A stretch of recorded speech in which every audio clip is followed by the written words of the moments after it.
The strong old tree. And we are the sons, yes, we are the sons of liberty.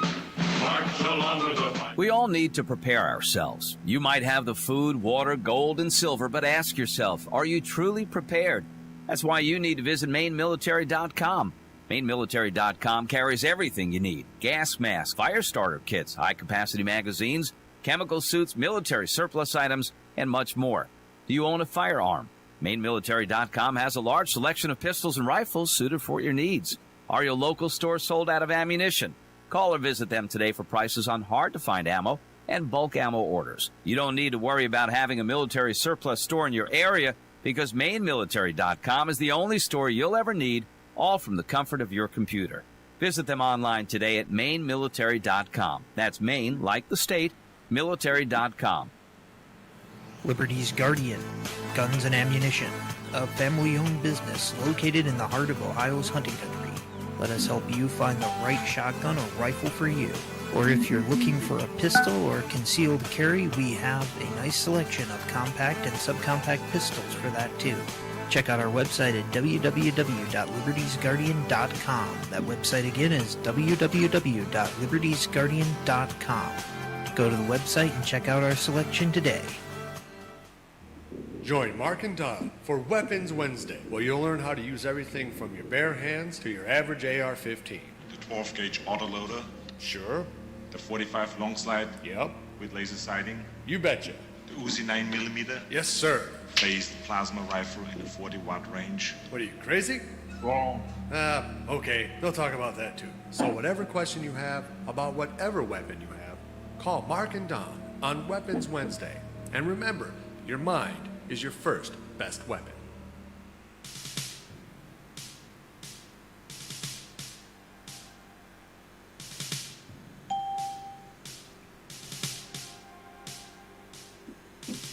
I had a dream the other night that, well, I didn't understand. A figure walked in through the mist with a flintlock in his hand.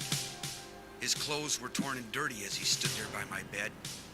He took off his three-cornered hat, and speaking low to me, he said, "We fought a revolution to secure our liberty. We wrote the Constitution as a shield from tyranny. For future generations, this legacy we gave. In this, the land of the free and home of the brave. The freedoms we secured for you, we'd hoped you'd always keep. But tyrants labored endlessly while your parents were asleep. Your freedom's gone, your courage lost. You're no more than a slave. In this, the land of the free and home of the brave. You buy permits to travel and permits to own a gun. Permits to start a business or to build a place for one. On land that you believe you own, you pay a yearly rent, although you have no voice in saying how the money's spent. Your children must attend a school that doesn't educate, and your Christian values can't be taught according to the state. You read about the current news in a regulated press, and you pay a tax you do not owe to please the IRS. Your money is no longer made of silver nor of gold. You trade your wealth for paper so your life can be controlled. You pay for crimes that make our nation turn from God and shame. You've taken Satan's number. You've traded in your name. You've given government control to those who do you harm so they could burn down churches and seize the family farm and keep our country deep in debt. Put men of God in jail. Harass your fellow countrymen while corrupted courts prevail. Your public servants don't uphold the solemn oaths they've sworn. And your daughters visit doctors so their children won't be born. Your leaders send artillery and guns to foreign shores and send your sons to slaughter fighting other people's wars. Can you regain the freedoms for which we fought and died? Or don't you have the courage or the faith to stand with pride? And are there no more values for which you'll fight to save? Or do you wish your children to live in fear and be a slave? The recording has started. Oh, sons of the All Republic, participants are rise, muted, and they take can a stand. unmute themselves. Defend the Constitution, the supreme law of the land. Preserve our great republic and each God-given right. And pray to God to keep the torch of freedom burning bright. As I awoke, he'd vanished in the mist from whence he came. His words were true. We are not free, but we have ourselves to blame. For even now as tyrants trample each God-given right, we only watch and tremble, too afraid to stand and fight. If he stood by your bedside in a dream while you were asleep and wondered what remains of the freedoms he'd fought to keep, what would be your answer if he called out from the grave? Is this still the land of the free and home of the brave? God bless you, and God bless this republic.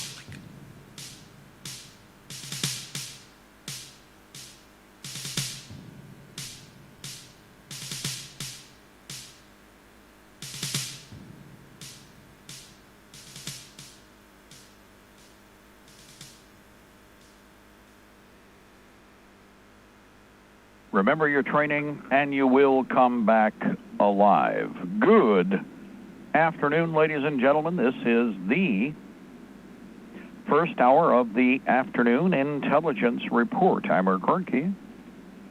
One day closer to victory for all of our brothers and sisters, both on and behind the lines and occupied territories, southwest, east, northeast, and central. Ladies and gentlemen, you're listening to us on Libertytreeradio.4mg.com. We're also on Liberty Tree Radio on YouTube. Go to Liberty Tree Radio on YouTube, and you'll go right to the live stream. There's a cube box / display right there. And we are on AM and FM micro stations, CB base stations, and ultra-net, Hallmark and Golden Spike technologies east and west of the Mississippi, along with Alaska. And good afternoon to all of our friends out there in the lower 49, the state of Jefferson, along with CONUS, the outlying 2 states, the territories, and the clock, 5:07 p.m. Eastern Standard Time. It is Weapons Wednesday. Man, this week is going fast, and it's expected. The month will, too, if we're not watching it. It is the 5th of August. It is the 12th year of Open Fabian Socialist and Soviet Socialist Occupation of America with a K. 2020 Old Earth Calendar, 2020 Dance of Swords. Battle begins. Actually, it's already been going on for quite some time. The initial bank service / operators are in motion in every direction. You should be too. Congratulations. We got work to do. Real quick, before we go any farther, today, a couple things. We're looking for 380 auto ball. I don't care if it's, Tula and, Tull ammo, Tula ammo, or if it is Wolf, or if it is Magtech, whatever, ball ammo. I don't want hollow point. It's too finicky for a lot of guns. And if it's hollow point, it's probably going to be $1 a round anyway, whatever they garbage, whatever the stuff is they've come up with. It's the latest and greatest Schmidlap 402 ammunition. Burbank 5, Free Dinky 2, whatever. As it is, cool ammo for guns that can eat it, but most of the smaller 380 autos that are out there, that have been out there for a while, ball ammunition is your first best choice, simply because it's slick. It was, all these guns, that's their baseline, and especially if it was a military issue arm and it was anywhere from 32 ACP or a 380 auto, your best bet is to stick with ball. Better to have a barking like a dog ice pick than a couple of barks and then a malfunction and you're having to figure out why the gun's not working. Immediately people go, well, those are smaller calibers. Yeah, put the bullets in the right place, and if you have to, dump the whole mag in. After all, it is a personal defense weapon, and a smattering of 90-grain 32 all over your arse is kind of like, shock trauma traumatic, especially since it can get into places other stuff can't. 380 auto is the same way. Even 25. You take a 25, dump the whole mag. It's usually a 5 or 6, sometimes a 7. Dump it right into their crotch or put it right into their face. Is it going to go through and, knock them out like a cow or something? No, not necessarily, but when you bust teeth and you bust the sinus cavities and blow an eyeball out, crease the nose and it goes through the skull and up in behind the palate, it's messing with someone. Trust me, you're doing horrific damage. So it's a good thing. Right to the face, pop, pop, pop, pop, pop, pop, pop, or right to the groin, pop, pop, pop, pop, pop, pop, pop. See how that works? We got a caller. Who do we have? Oh, I heard it. Well, we have somebody on standby. That's okay. Now, again, 380 Auto is what we're looking for. 380 Auto. Anybody find anything? Give us a heads up. In ball ammo, and Tulamo's fine / Tula ammo. Like I said, Jethro Tull, cool. Tull ammo. It's like Tull Vision. If you remember when you go to the Jethro Tull concerts, the big screen, they had it set up like a big television screen with the knobs down below. And we got a caller. Who do we have? Hey, we got Tom. Yeah, I've been trying to find 380 myself, and it's hard to find. I had a store that had a bunch of it, and I went there the other day, and they had none, so it's getting scarce to find. Well, here again, I think a couple of places I did check with UN Ammo. I talked to the owner a day ago. We've got some other bulk stuff going on. By the way, there are some real deals that can be made on 8mm Mauser for that Ethiopian stuff, and it's worth it, okay? But as he said, hey, if it's there, grab it because it's not going to be there for very long. You can count it in hours, okay? The other communications I had with him, and since I talked to him on the phone, it's pretty obvious.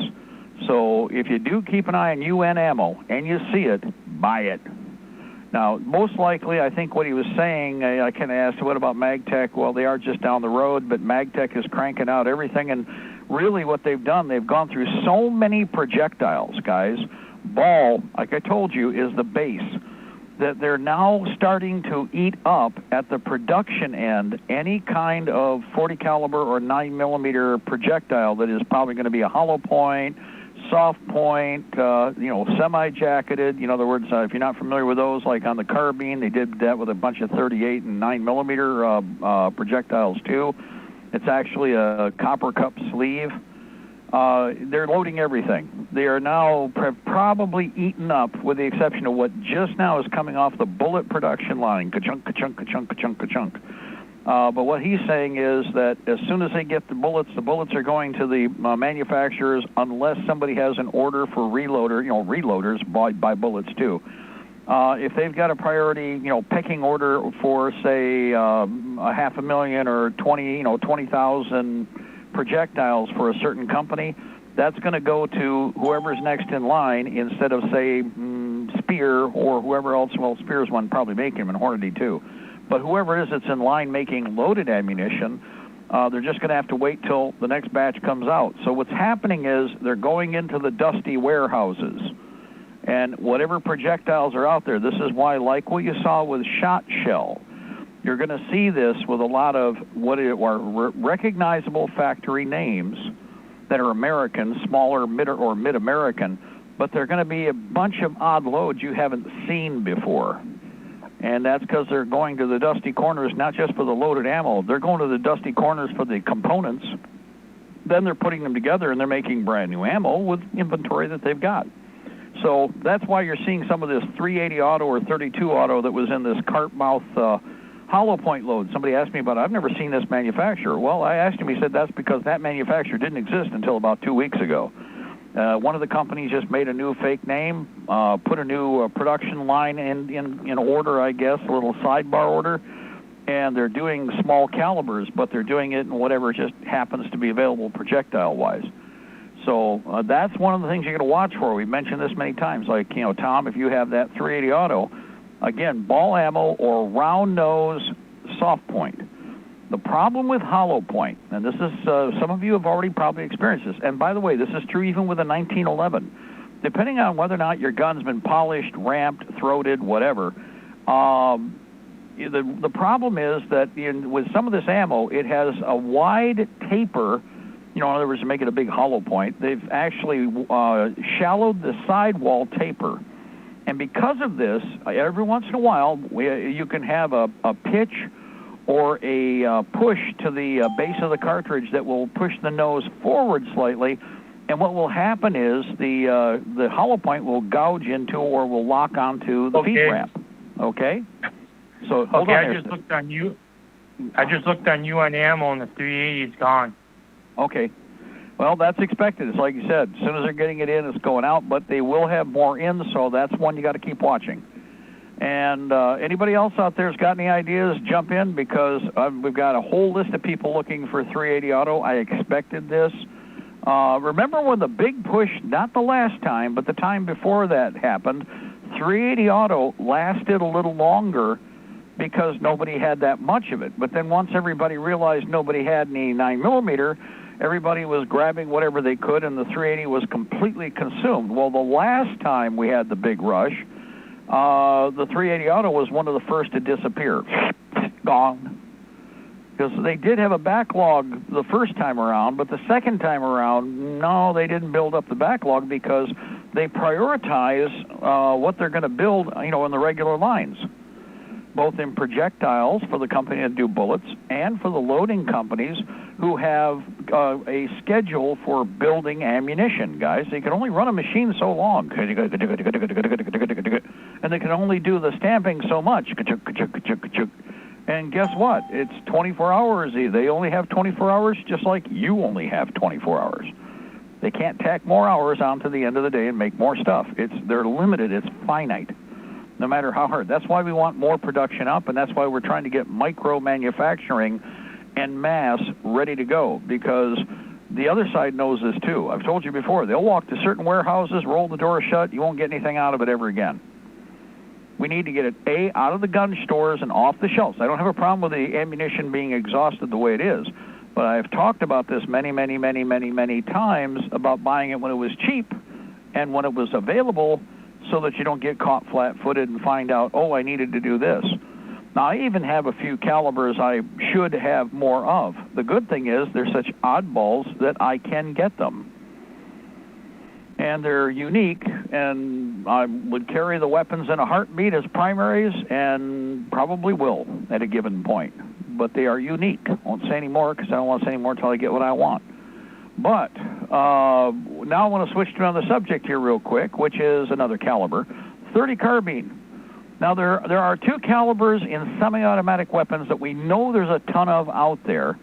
And I mean millions, tens of millions, and the weapons are effective. Number one, 7.62 by 39 is still out there in one form or another in Wolf or Tula ammo or Tulamo. I always love to do that because Tul ammo. They did it intentionally the way they did the cover of the box. Look at it.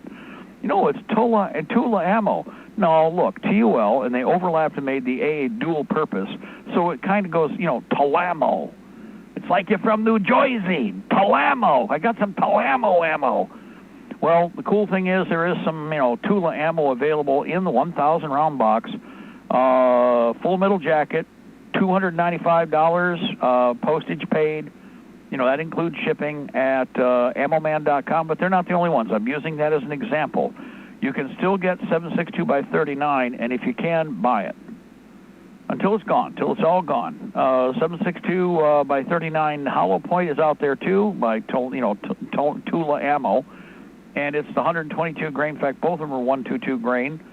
So my first choice would be the ball. Why? Well, look at the price: $295 for the ball, $325 for the hollow point. Guess what? I get more bullets for less money if I buy the ball. Buy the ball ammo. Now, here's the one that's really unique, and it's cool because there are a lot of you guys out there that have either carbines or you have your dad's or grandpa's carbine, whatever. M1 30 caliber carbine, $410 for 1,080 rounds in a standard 30 caliber ammo can, the way it's supposed to be packed. Now, I do not believe this stuff is in bandoliers. I believe it is in boxes, but slap me in the microphone if I am wrong. Somebody might have already bought this and found out. This is Korean ammunition, okay, which I do not have a problem with at all. The Koreans have that niche market. And in fact, if it was PPU, I wouldn't worry about it either. Premium Partisan. Oh, it is. Thank you. I'm looking right at the can. I just blew it up. I couldn't see it. 10-round clips in bandoliers. Yes, that's worthwhile. Over at ammoman.com, 30 carbine ammo in bulk ships for free from Ammoman. Bulk ships for free from Ammoman. This is ball ammunition in bandoliers, in stripper clips for the carbine. There you go. That makes that price. It's a little higher, but that price is worth it. You get a brand new can with it. Cans cost you about $7, $10. Maybe if you're lucky, you'll find a beater for $5. But knock that off, not a big deal, but every penny counts. And shipping is paid, obviously, or it's already calculated into the price. But here's the thing. The ammunition is available. It's not the only place it has it. If you go around, there's 30 carbine Aguila over at UN Ammo. There is 30 carbine at almost every location, just like there is 7.62 by 39. There is very little or no 223. There is very little or no 7.62 by 51 NATO. There is very little or no 40 Smith. There is very little or almost absolutely no 9mm. Okay? But 30 carbine, if you got a carbine out there and you have a gaggle of them, like a lot of us do, where we bought them back when they were, we bought them from people who didn't want them because they didn't know how to clean them, so the weapons didn't work. $65, $75 a piece. We kept stacking them and racking them. Guess what? This ammunition would be 1 can of ammo, 1 rifle. Get out of the way. 1 can of ammo, 1 rifle. Get out of the way. 1 can of ammo, 1 rifle. Web gear's in the next station. Go ahead. See how that works? But if you've got a carbine, buy more carbine ammo. Looks like that'll be something you can still spit down range, and that'll work just fine for semi-automatic suppression fire. Okay? 9's not available, so you guys have the 9 carbines, and I know how this is. Now, I will say this. Whatever you got that's 9, if whatever you've got to go with, you go with, just like any of these. After you've run out of the ball ammo. The other big thing is that there are, again, R3, silly billet, in the 30 carbine is available in a number of sources. This Korean ammo, 1,080 rounds per can. Again, 10-round stripper clips in bandoliers is $410, and that's out there in more than one location. So you might want to look around. I don't know that there's a better price, and there might be, but it's available. That's what I'm emphasizing. It's available.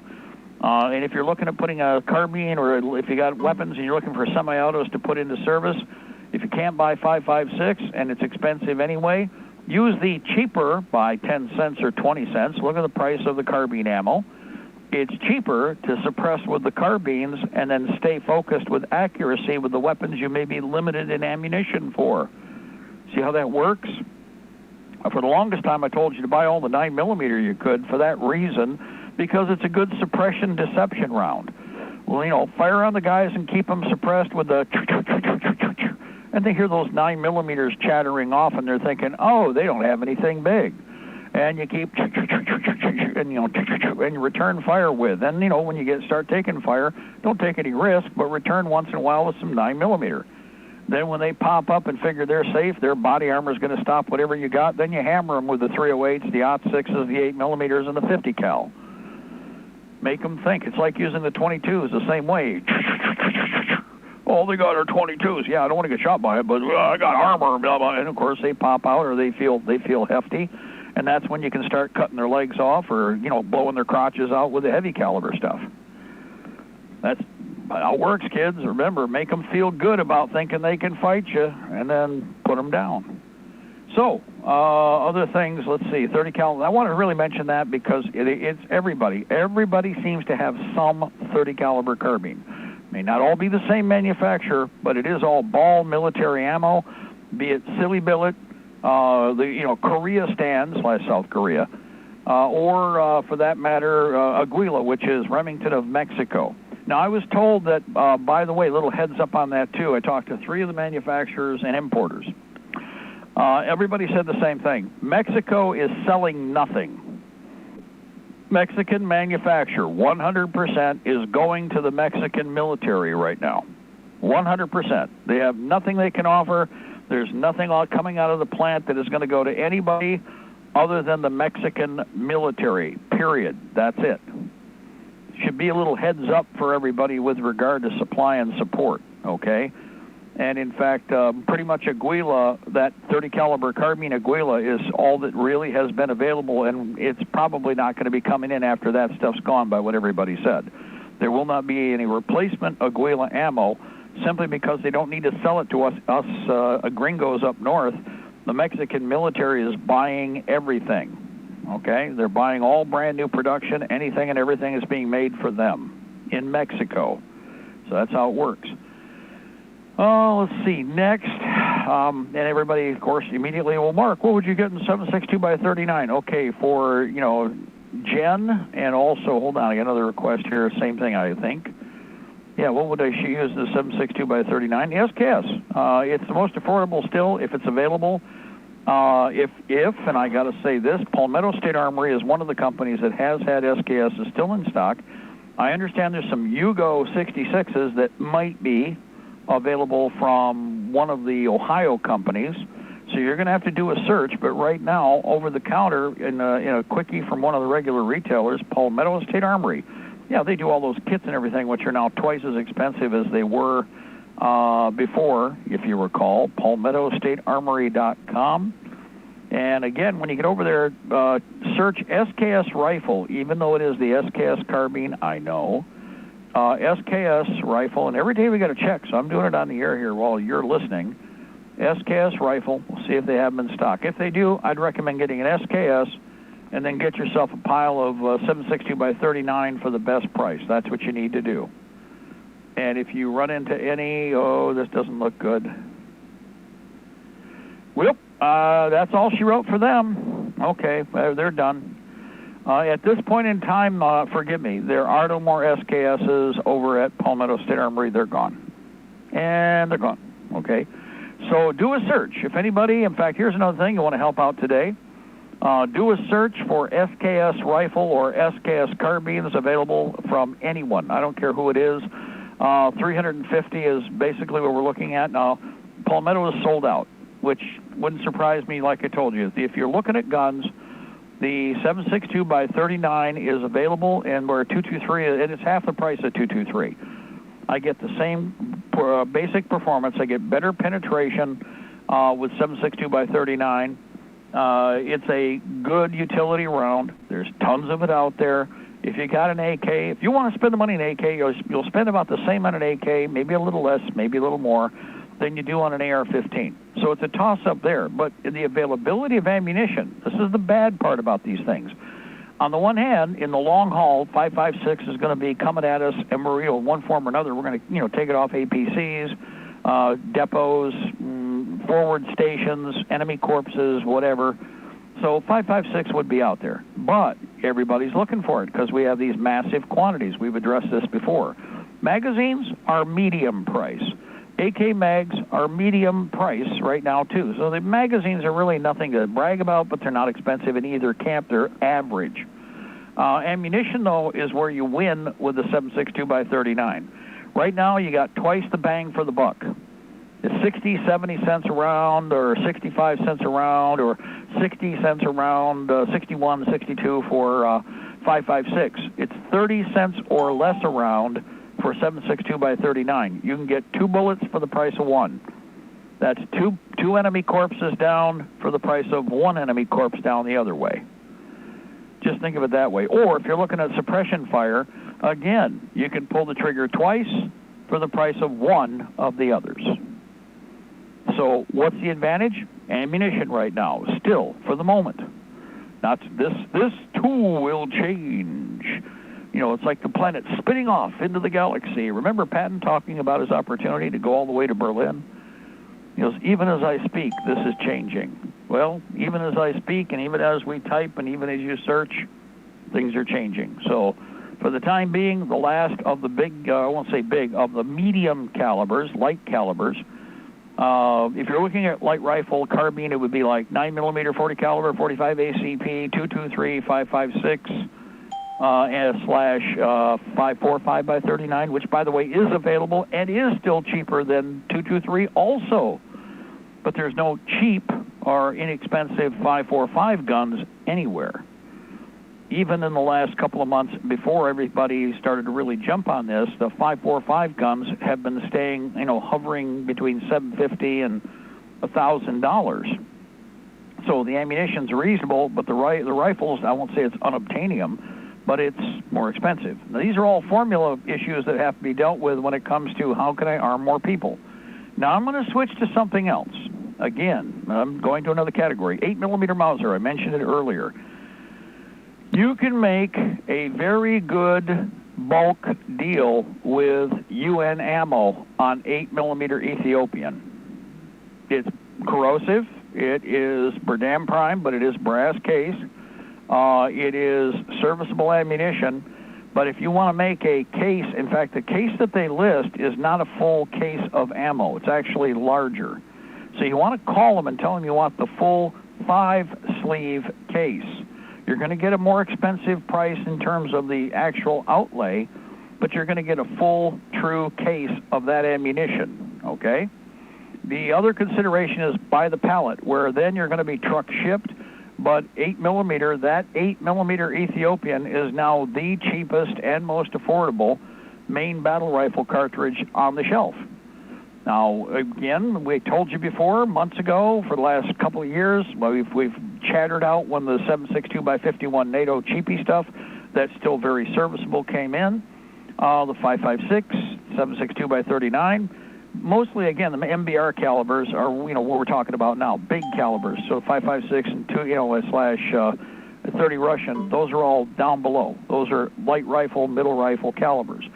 MBR's, main battle rifle calibers, are reachers. Now, this is not sniper-grade ammo, but for all of you who are going to be burning more ammo in a battlefield situation, being able to put more 8mm downrange is kind of nice, just kind of nice. And if you do have turnbolt Mausers of whatever pattern, go to unammo.com. They're not the only ones. Of course, JG Sales also has it. A couple other companies do. I think almost everybody bought some of the stuff because millions of the rounds came in. Now, this is not a pattern gun round. However, I would say if you have like the FN49 in 8mm, this stuff should work flawlessly because the Ethiopian military bought a bunch of those FN49s in 8mm Mausers, 7.92x57, and they used them extensively, and that ammunition is what went into them. But I will point something out. If you use corrosive 8mm ammo in a semi-automatic gun, by God, you better be religious about breaking down that action and cleaning everything inside and out. And you better know how to do a proper field strip, because you've got to keep that rod, you've got to keep everything, that gas channel, all of your springs, everything. There's no stainless in there. It's all conventional carbon. It might be chromed in some cases, depending on what year it was made, like the AK, but it's still corrosive ammunition, and you need to be religious, because whatever we got is what we're going into the war with and going to be sticking with for quite some time. So there is a lot of the 8mm available for your turnbolts or for the few semis that are an 8mm. Yes, the Hakim is 8 too, but right now they want $900 for a Hakim. I'm not going to point you over there. Now, if you got a bunch of the $69 ones like we have, yep, cases and cases of them. And we got those off to the side with, the 1,500 round, 800 round, and, the big cans, the soldered tins of 8mm in the stripper clips in bandoliers. This is almost as good, and the price is right. Now, otherwise, I wish I could get a hold of a couple of those. I've got 2 Mausers. Well, the thing is, I don't know if he'll sell the sleeves separate, and I don't know who else has got. Well, I know a bunch of them have this 8mm, but if it was a problem with price, of course you're restricted to where you are, location. But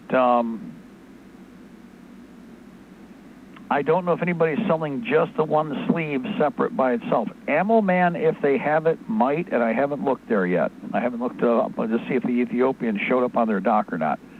But it's old ammo, but it's serviceable ammo. And right now the big thing is looking for the best price for, least for the most. And that's how we're trying to math it out. And as in math, M-A-T-H, math it out, okay? As in how you only got so much in the budget. And again, yeah, somebody's asking, yep, I see it. Palmetto finally sold out of those SKSs. So you're going to have to search around to see who has any in stock. I believe I talked to JG Sales. They do not have any SKSs. He actually waited and hesitated for a minute. He said, no, I had some came in with a collection. They're gone already. He checked while I was talking to him. So that would be just the odds and end rifle. They don't have stacks and stacks. They're just part of an inheritance / a gun collection / somebody cashing in because it's their retirement money. You know what I mean? We've talked about this many times. A lot of guys bought many of those $69 SKSs and $70 SKSs in ammo, and they filled up warehouses.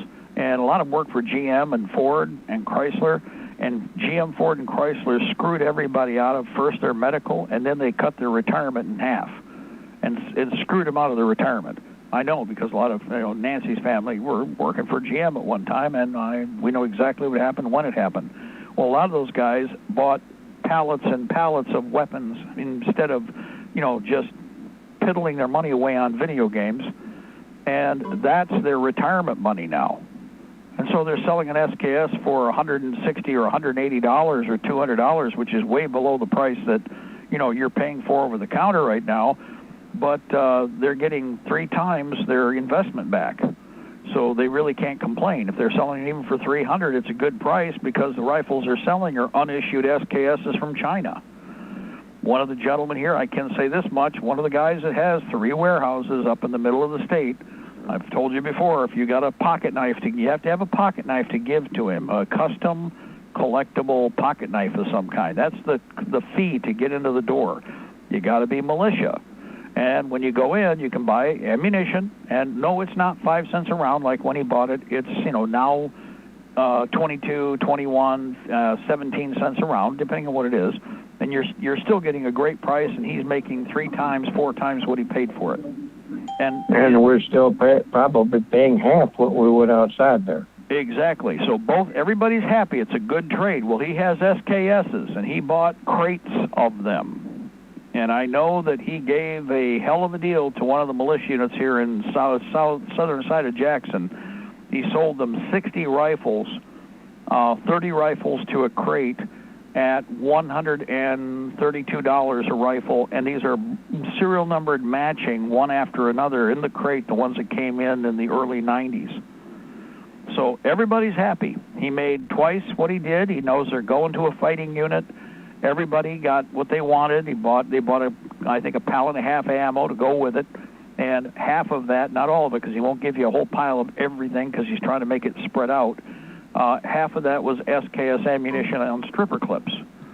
So, again, they got strippers, and they got weapons, and they got ammo, which is good. We get a caller. Who do we have? You have Edward. How am I coming across right now? Repeat again? You have Edward. How am I coming across right now? You're clear. No, I'm just, you're actually 5 by 5. That sounds pretty good. All right. Well, I listened to the program the other night on YouTube, the YouTube feed. Everybody knows that's something new. I having a problem getting the levels right. That's partly why we haven't been playing music requests, is to try to keep that feed audio clean.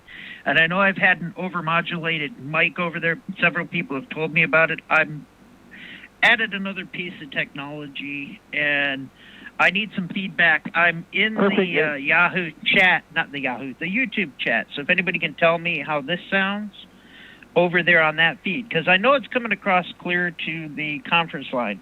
I can tell that I'm coming across clear over the other 2 streams. I can't monitor the YouTube while we're doing it, which is a part of the problem. Very good. Well, you're actually perfect right now. I would say well balanced, consistent, no warble, no scratch, no background noise, no distortion. I just wasn't sure what you were asking, so it makes sense. Yes, you are clear and in the green. All right. I'm still working on getting the other audio mix with the music and the breaks leveled off. This, like I said, I had to add a 4th piece of technology to this to get this to come out sounding right without overmodulating into the other. So, very good. And again, for everybody out there, if you would give us a little feedback, you can always make a comment if you're listening on the Liberty Tree Radio channel on YouTube. There is a talk back. There's a talk feature, so you can do a sidebar link.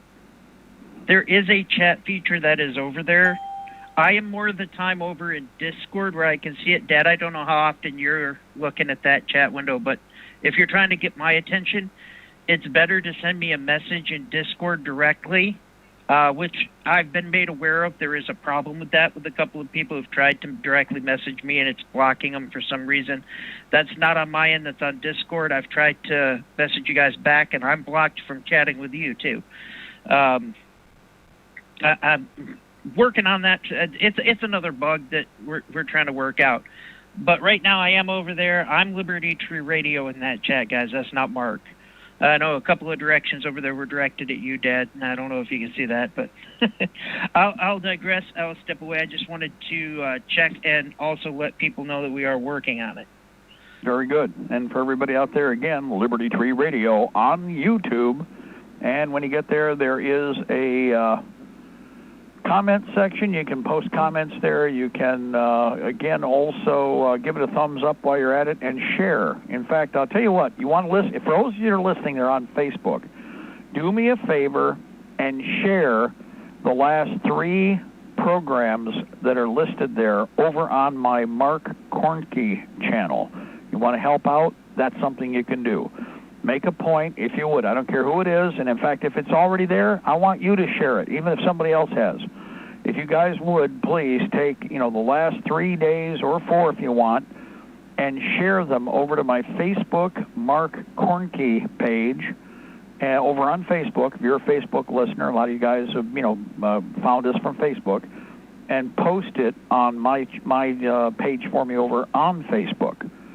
You can share it over to you can share it over to me, or you can share it over to wherever you choose to. I'm pretty sure, actually, it's via YouTube. There's a share button right there, guys. When you tag it, what's going to pop up on the screen are a number of options. During the programming, I actually share to all of my social media automatically, and you can do the same thing and then transfer it from your Facebook page. You can share it over to my Facebook page. But if you guys would do that, swamp it. Swamp it. I'd like as many different postings of this program that we do in any of our live programming. Put as many copies over onto Mark Kornke on Facebook right now, and keep doing it every day for me, please.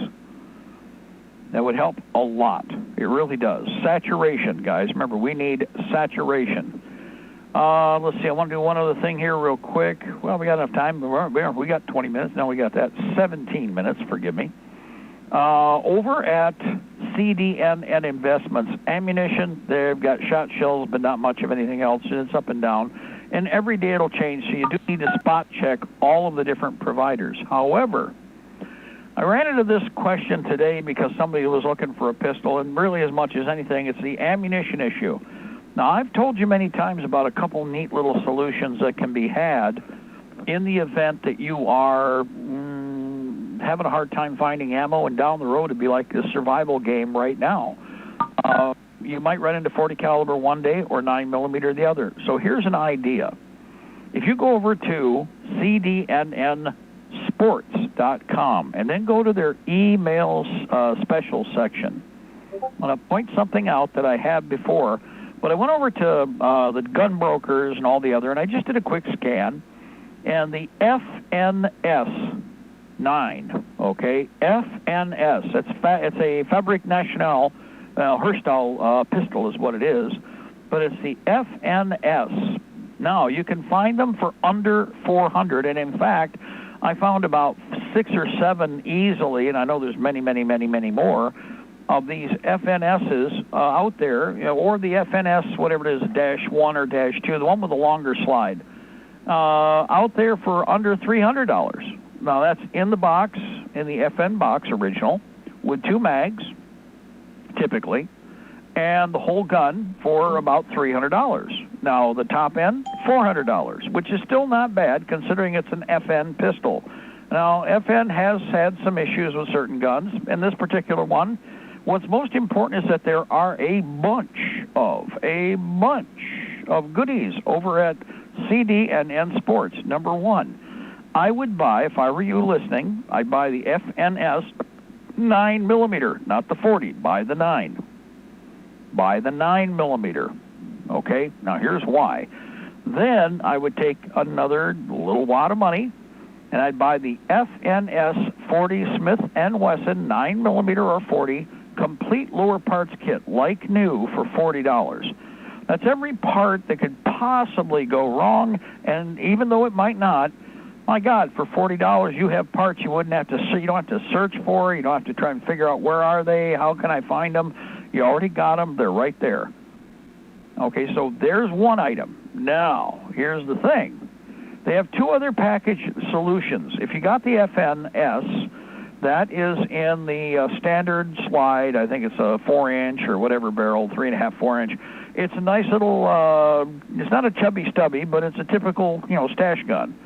Anyway, for the 40 Smith & Wesson kit that they offer comes with a magazine, mainspring, barrel, and slide, complete slide. This is complete.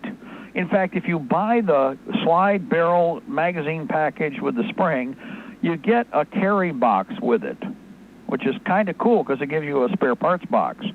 But here's the thing. You can also get it in the long slide version. So if you got the long slide 9mm, you buy for $140, you buy the long slide version, but this is why I recommend the FNS. The FNS, the 40 caliber Smith & Wesson conversion, is $100. What's the advantage here? You buy the 9mm, you're going to pay the flat price for the 9mm. You even buy some more magazines for it, although it comes with 2, which you need more than 2 no matter what. But then, if you go over to the email specials, which is on the page over at CDNN Sports, you buy the FNS 40 and 9mm complete lure parts kit for $40. You buy the FNS 40 Smith & Wesson complete conversion 9 to 40 caliber ex-law enforcement, $100. Okay? And then, on top of that, you buy spare 40 caliber mags. Why? Well, because they're $15 a piece, and they're actual FN manufactured magazines that are full 14-round capacity. So for $40, $100, and then multiples of $15, you have everything you need to switch that 9mm to 40 caliber. Now, if I were looking at long tow combat operations, I would take the slide, take all these spare parts, and put them into a small compact package. I would put the spare magazines in that compact package, and I would carry that in my backpack. And then I would carry the 9mm pistol on my hip. But if all of a sudden 9mm became really problematic, but I found cases of where I had some 40 caliber ammo, all I do is change out the parts, which I already have in hand. I re-nest the 9mm parts into my spare parts pouch. I take the 40 caliber and reintroduce it to the frame, and I don't change anything on the gun. Everything's already changed out. The slide's already set up for 40 caliber. The barrel's 40 caliber. The mainspring is the proper mainspring. And I have the magazines that take the ammo, pop, pop, boom, boom. Now, I would buy multiples of the slide and barrel sets. Do you want to know why? I might have to use the gun someday. And what I would do is take the serial numbered barrel that goes with the gun that I bought, and I would put that off to the side, and I would take one of these punk-a-junk other barrels. They're not punk-a-junk, but you know what I mean, the cheaper barrels, put them on the gun, and if I had to go pop, pop, boom, boom, and I get in trouble having to use the weapon because I have to use it, first thing that happens, the barrel comes out, the barrel goes over to the torch, and it gets puddled to muddle, and then I switch everything back over, including the factory serial number barrel, back onto the gun. By the way, I also change out that firing pin. Why not? Just to be safe. And my gun is sterile again. I mean, that would be an option. It'd be an idea. I mean, if you were devious and thinking in strange terms of, looking to the future. But this is a good buy. This is one of the better buys. If I harp on this, and I've mentioned it a few times, but looking at where the prices of everything and where they've gone, this is a very, very intelligent way because you'll have 2 calibers for the price of 1. Now, in theory, you can do the same with the Glocks because there's a lot of Glock parts out there right now. But they're going to be a little more expensive for the Glock. The FNS, on the other hand, the pistol itself is a little cheaper, and all these parts are a lot cheaper. And by the way, one more time, somebody said, well, are those factory mags? Well, yes, it says right there, FN, factory magazine. They're used. They're police turn-ins, trade-ins. This was a department trade-in. Now, why are these getting cut up? These are not necessarily American. I'm going to tell you something. I also talked to two different distributors now. They told me the same thing. And one of the other companies, JG Sales, I talked to them. And they told me the Canadians have already passed all of the gun confiscation laws that they want to go the next step. Apparently, if it's a department and they have anything under a 5-inch barrel, it could be 4.5, but what one person said it was 5. If it isn't a 5-inch barrel, it's to be cut up. So those Smith & Wesson K-frame Model 10s that I've been telling you about down there at JG Sales, they all came from Canada. What they did is the departments could not sell the gun whole because they had 2-inch barrels on them. Anything under a 5-inch barrel is to be destroyed or demilitarized. So what they did is they had to torque the barrels off and destroy them. But now I did find something else out. When they did that, they weren't too concerned about applying too much torque. So of the frames that they got, now they say they already went through all of them that they have, but when they first got a batch of them, a percentage were over-torqued and the frame was distorted. They picked those out. They're getting a cash out back on those because they weren't supposed to be like that. But then again, that's Century Arms. We could tell you about that one. The rest that they have have not had any problems with. They've all been checked and spec'd. So for $150, if you go over to JG Sales, you can get one of those Canadian, that's where they were, Canadian round butt Smith & Wesson Model 10s. Now, they're regular factory U.S.-made Smith & Wesson Model 10s. They're not a contract foreign gun, but they are from Canada. And that's where a lot of these parts are coming from, because Canada has been told they are not to sell to any of their peasants. The peasants can't have any. They can't sell them out in the market as whole guns.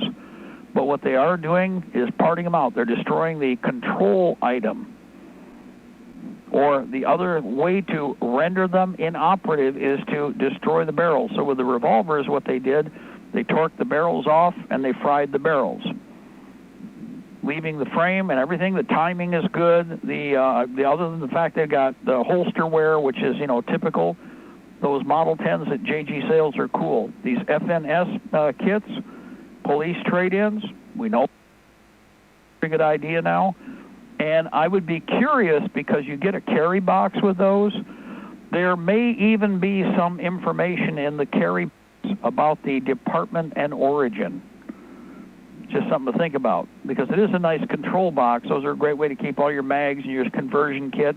If you're going to buy the conversion kit, because that's how you should look at this, you buy the 9mm as a whole gun on Gun Broker or whatever broker you find, or pawn shop, the FNS. You then buy these parts and put them into that kit. You're going to get a carrier with the slide kit. Put all the spare parts in there and get spare mags. Put those in there too, because you're going to have enough room for at least 3, maybe 4. And what you've got is a complete conversion and repair kit in a box, ready to go. Nested, so it won't bounce around, which would be kind of cool. I would take a Ziploc bag. I'd put some lube-alloy or some heavy grease in that. I would then first grease each of the parts by hand, and then I would put them in the bag, and I would seal the Ziploc bag. A little snack bag, be perfect. And that goes in the box where everything's greased. And I would also grease, not oil. I would grease all of the basic parts. I'm not going to use them right away. I'd even grease the magazines on the outside. That's, oh, Mark, it's a lot of junk. No, it's not bad. I can Ziploc bag those too with a snack bag and grease them, and I don't have to worry about oxidation. I keep them out of the weather, keep them out of the environment, less air making contact, less possibility of oxidation with any long storage. Always try to think that way. If you have Cosmoline, fantastic. Most of you don't have Cosmoline, though, okay? So, and then another trick, by the way, there is one last. If you don't have anything else, like on the barrels, let me give you a little hint here. Paraffin or candle wax, or beeswax for that matter. Everybody goes, what? If you take beeswax or paraffin and you fill a little can up with it and heat it up, or a little pot, whatever you're using, you take a little piece of wire and you hang it and dip the barrel or the spring or even any of the small components in paraffin or beeswax. Now, what that does is creates a POL, or a natural organic, which is what the beeswax is, air seal. Now, it will permeate the crystalline structure. However, how do you get it off? Well, it's real easy. If you're looking at any kind of storage time, All you do is put it on a heated surface, and we're not talking about boiling it. We're not talking red hot. The beeswax or the paraffin will melt off and slough off the material without damaging anything else. Don't cook it red hot in a frying pan. All you do is just get it warm enough that the material drips off of and sloughs off of with gravity. You can shake it off too and then reheat it again and then wipe it down. And to be quite honest, it will not harm in any way, shape, or form the crystalline structure. In fact, I would go so far as to say it would do a good job of sealing and mildly lubricating. It wouldn't be your first choice, but it would be if you couldn't get everything off and you had to, live with what was left on there somehow. And again, with heat, it's not a big deal. Just don't try to think you need it red hot in order to make the PLO product, the wax or the beeswax malleable. What you're trying to do is just let gravity do its job, and when the stuff switches to liquid form, it will follow the path of least resistance based upon gravity, and congratulations, you're done. So another way, another solution if you are looking especially for long-term storage or carry storage. Another good thing about the wax is it will seal the pores in the outside of the barrel. So even if the barrel is chromed inside, it's still well sealed. Oh, yes. Well, and again, the big thing here is that, remember, metal, if you were to do a microscope, if you pull a microscopic survey of the metal up, it's crystalline.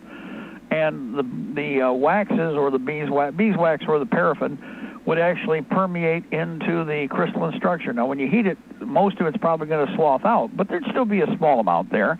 It won't be harmful to the ammunition, and it wouldn't be harmful to the metal. In fact, just the reverse. Now, I would point out that the more you shoot it, the more the material will be purged from the shallow, its shallow penetration of the metal structure of whatever, starting with the barrel, then the slide, then whatever. But again, we're not talking about leaving significant amounts on any of the objects. This is a storage system. Now, needless to say, everybody's going, well, it takes time to bring it out of service. Right. You're probably going to have to think before you switch out from 9 to 40 or from 40 to 9 millimeter again. You're going to have Mark, time the to melting think point of paraffin is a little over 100. It's about 100 degrees. It actually starts to melt at 99. Yeah. So you don't have to go too much over 100 degrees to melt the paraffin out. And it will be very obvious, especially. The nice thing is that you're not going to be, pulling the temper out of anything.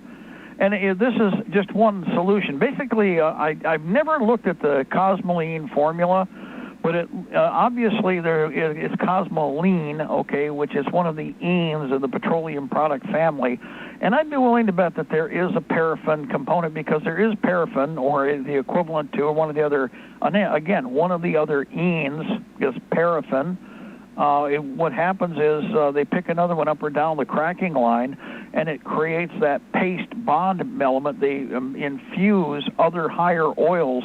And I've told you before, when you get a barrel of oil, guys, where they make their money is on the refined oil, not on the gasoline. They make money on the gasoline, make no mistake, but that's not where they make their real wealth on oil. Oil's value is lubrication, not propulsion. Oil's value is lubrication, not propulsion. That's why it is so critical to understand that there's a subculture, a subcomponent with regard to oil. They always want you to focus on the shallow end, which is the high combustible ene end. Well, we're talking to a degree about that. And again, the paraffins, the different types of paraffins that are available, some are more in the range of with malleability to beeswax rather than stiffening to the texture of a plastic, of what would be basically a mild or a conventional polyethylene plastic range material. Because when it's solid, it does appear to be like that, doesn't it? So just a heads up, these are ideas. We can come up with solutions. Again, if you don't have oils, you probably will run into wax. I've got 20 pounds I just got for free down in Milan, Michigan this last weekend, and all of it's in the cubes. So correction, 2 of them are in the cake pan size slabs, which is how you buy it industrially. The other were Gulf 1 pound blocks in individual wafers like sandwich cakes of paraffin. Now, that has so many applications from canning to whatever else you need to do that you always pick that stuff up because it's shelf stable, guys. It's not going anywhere until you do something with it. If you get it and it's clean, bag it up. Remember, bag everything now. That keeps it cleaner so that when the time comes, you have fewer steps you have to perform when it comes to processing down the road. Saves time, saves life's waste. Anyway, we're at the top here for the moment. First hour. God bless our republic. Yes, to the new world order. Shall prevail, ladies and gentlemen. The empire is on the run. We're on the march, day and night. Yeah, thank you, guys. Everybody out there, you stay funk. We'll be back in a few minutes here. We're going to take a bit of a break. I'm going to grab a cup of coffee, and the second hour of the Intel Report coming up on Libertytreeradio is next. With our devotion, boys, call it the Liberty Tree. It's a tall old tree and a strong old tree.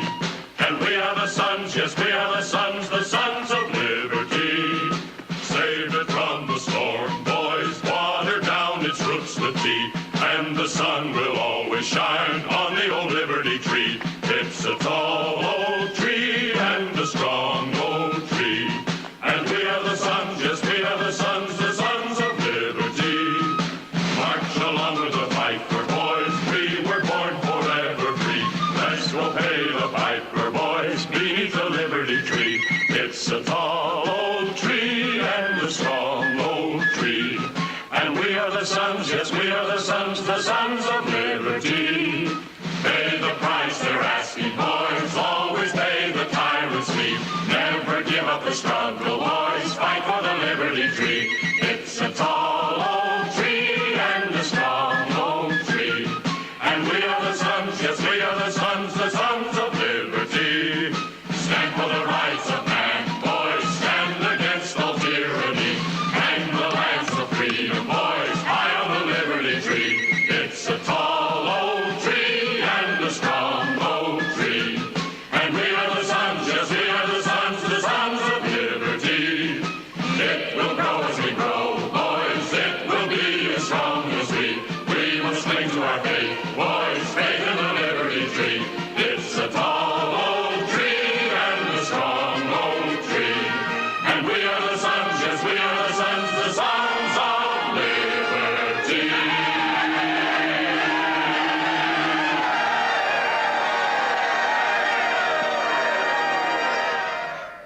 We all need to prepare ourselves. You might have the food, water, gold, and silver, but ask yourself, are you truly prepared? That's why you need to visit MaineMilitary.com. MaineMilitary.com carries everything you need. Gas masks, fire starter kits, high-capacity magazines, chemical suits, military surplus items, and much more. Do you own a firearm? MaineMilitary.com has a large selection of pistols and rifles suited for your needs. Are your local stores sold out of ammunition? Call or visit them today for prices on hard-to-find ammo and bulk ammo orders. You don't need to worry about having a military surplus store in your area because MaineMilitary.com is the only store you'll ever need, all from the comfort of your computer.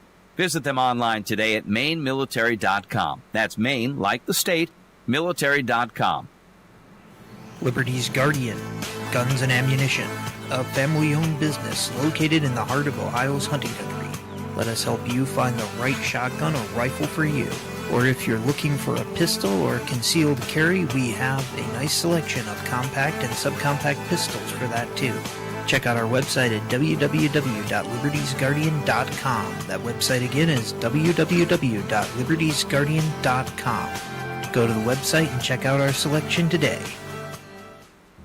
Join Mark and Don for Weapons Wednesday, where you'll learn how to use everything from your bare hands to your average AR-15. The 12 gauge autoloader. Sure. The 45 long slide. Yep. With laser sighting. You betcha. The Uzi 9mm. Yes, sir. Phased plasma rifle in the 40-watt range. What are you, crazy? Wrong. Okay, they'll talk about that too. So whatever question you have about whatever weapon you have, call Mark and Don on Weapons Wednesday. And remember, your mind is your first best weapon.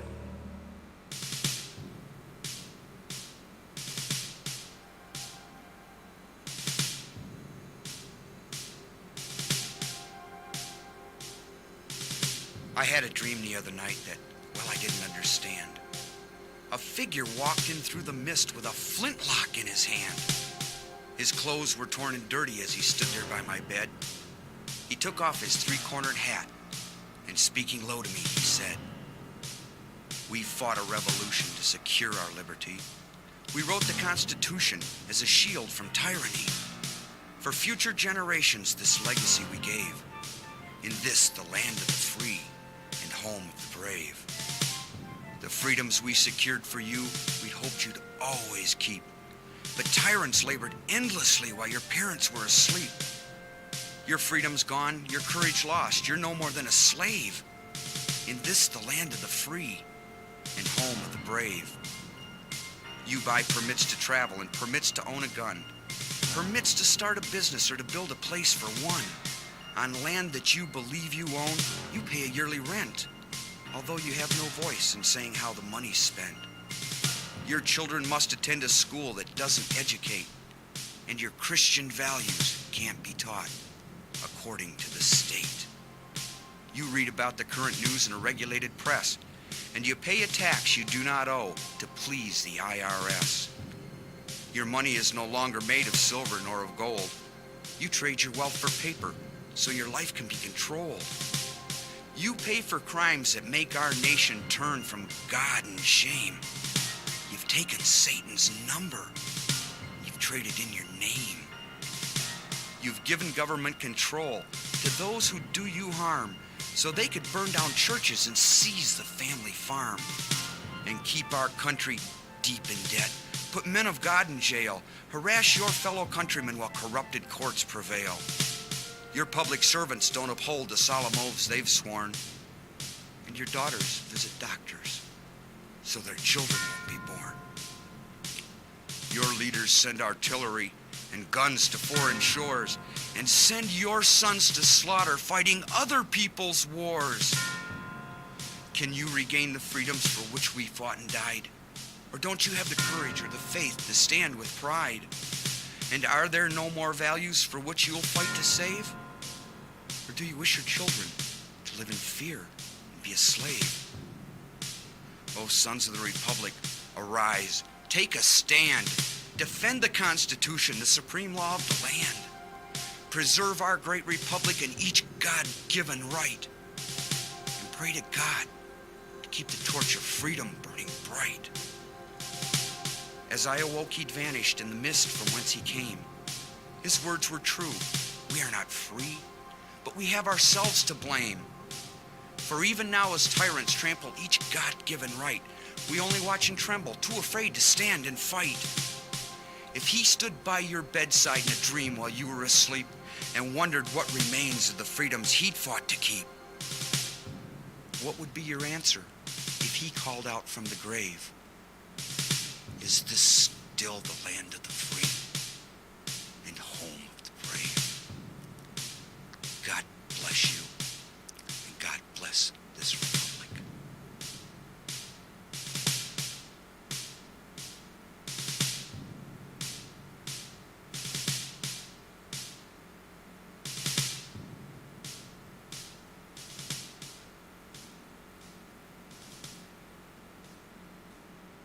And good afternoon, ladies and gentlemen. This is the second hour of the afternoon intelligence report. I'm Mark Kornke. One day closer to victory for all of our brothers and sisters, both on and behind the lines in occupied territories, southwest, north, northeast, and east.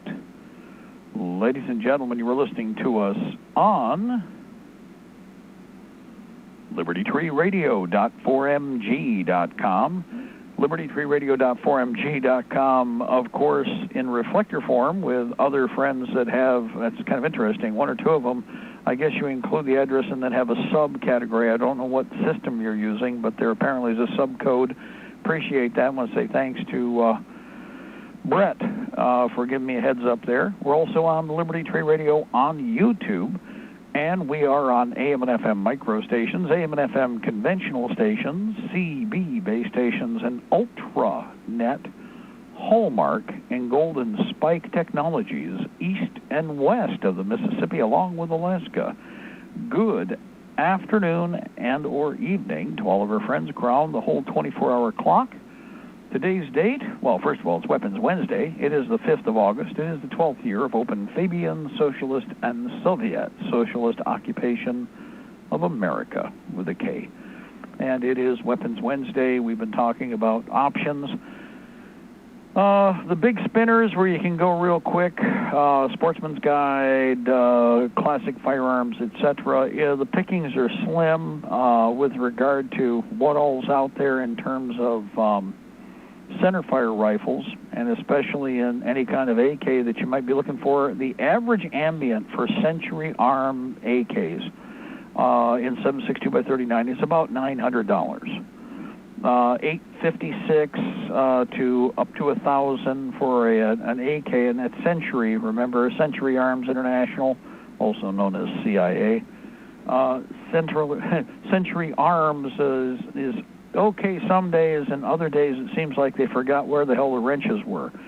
But it's a catch-as-catch-can thing, and there are a lot of Century guns moving right now. We'll find out more about those later.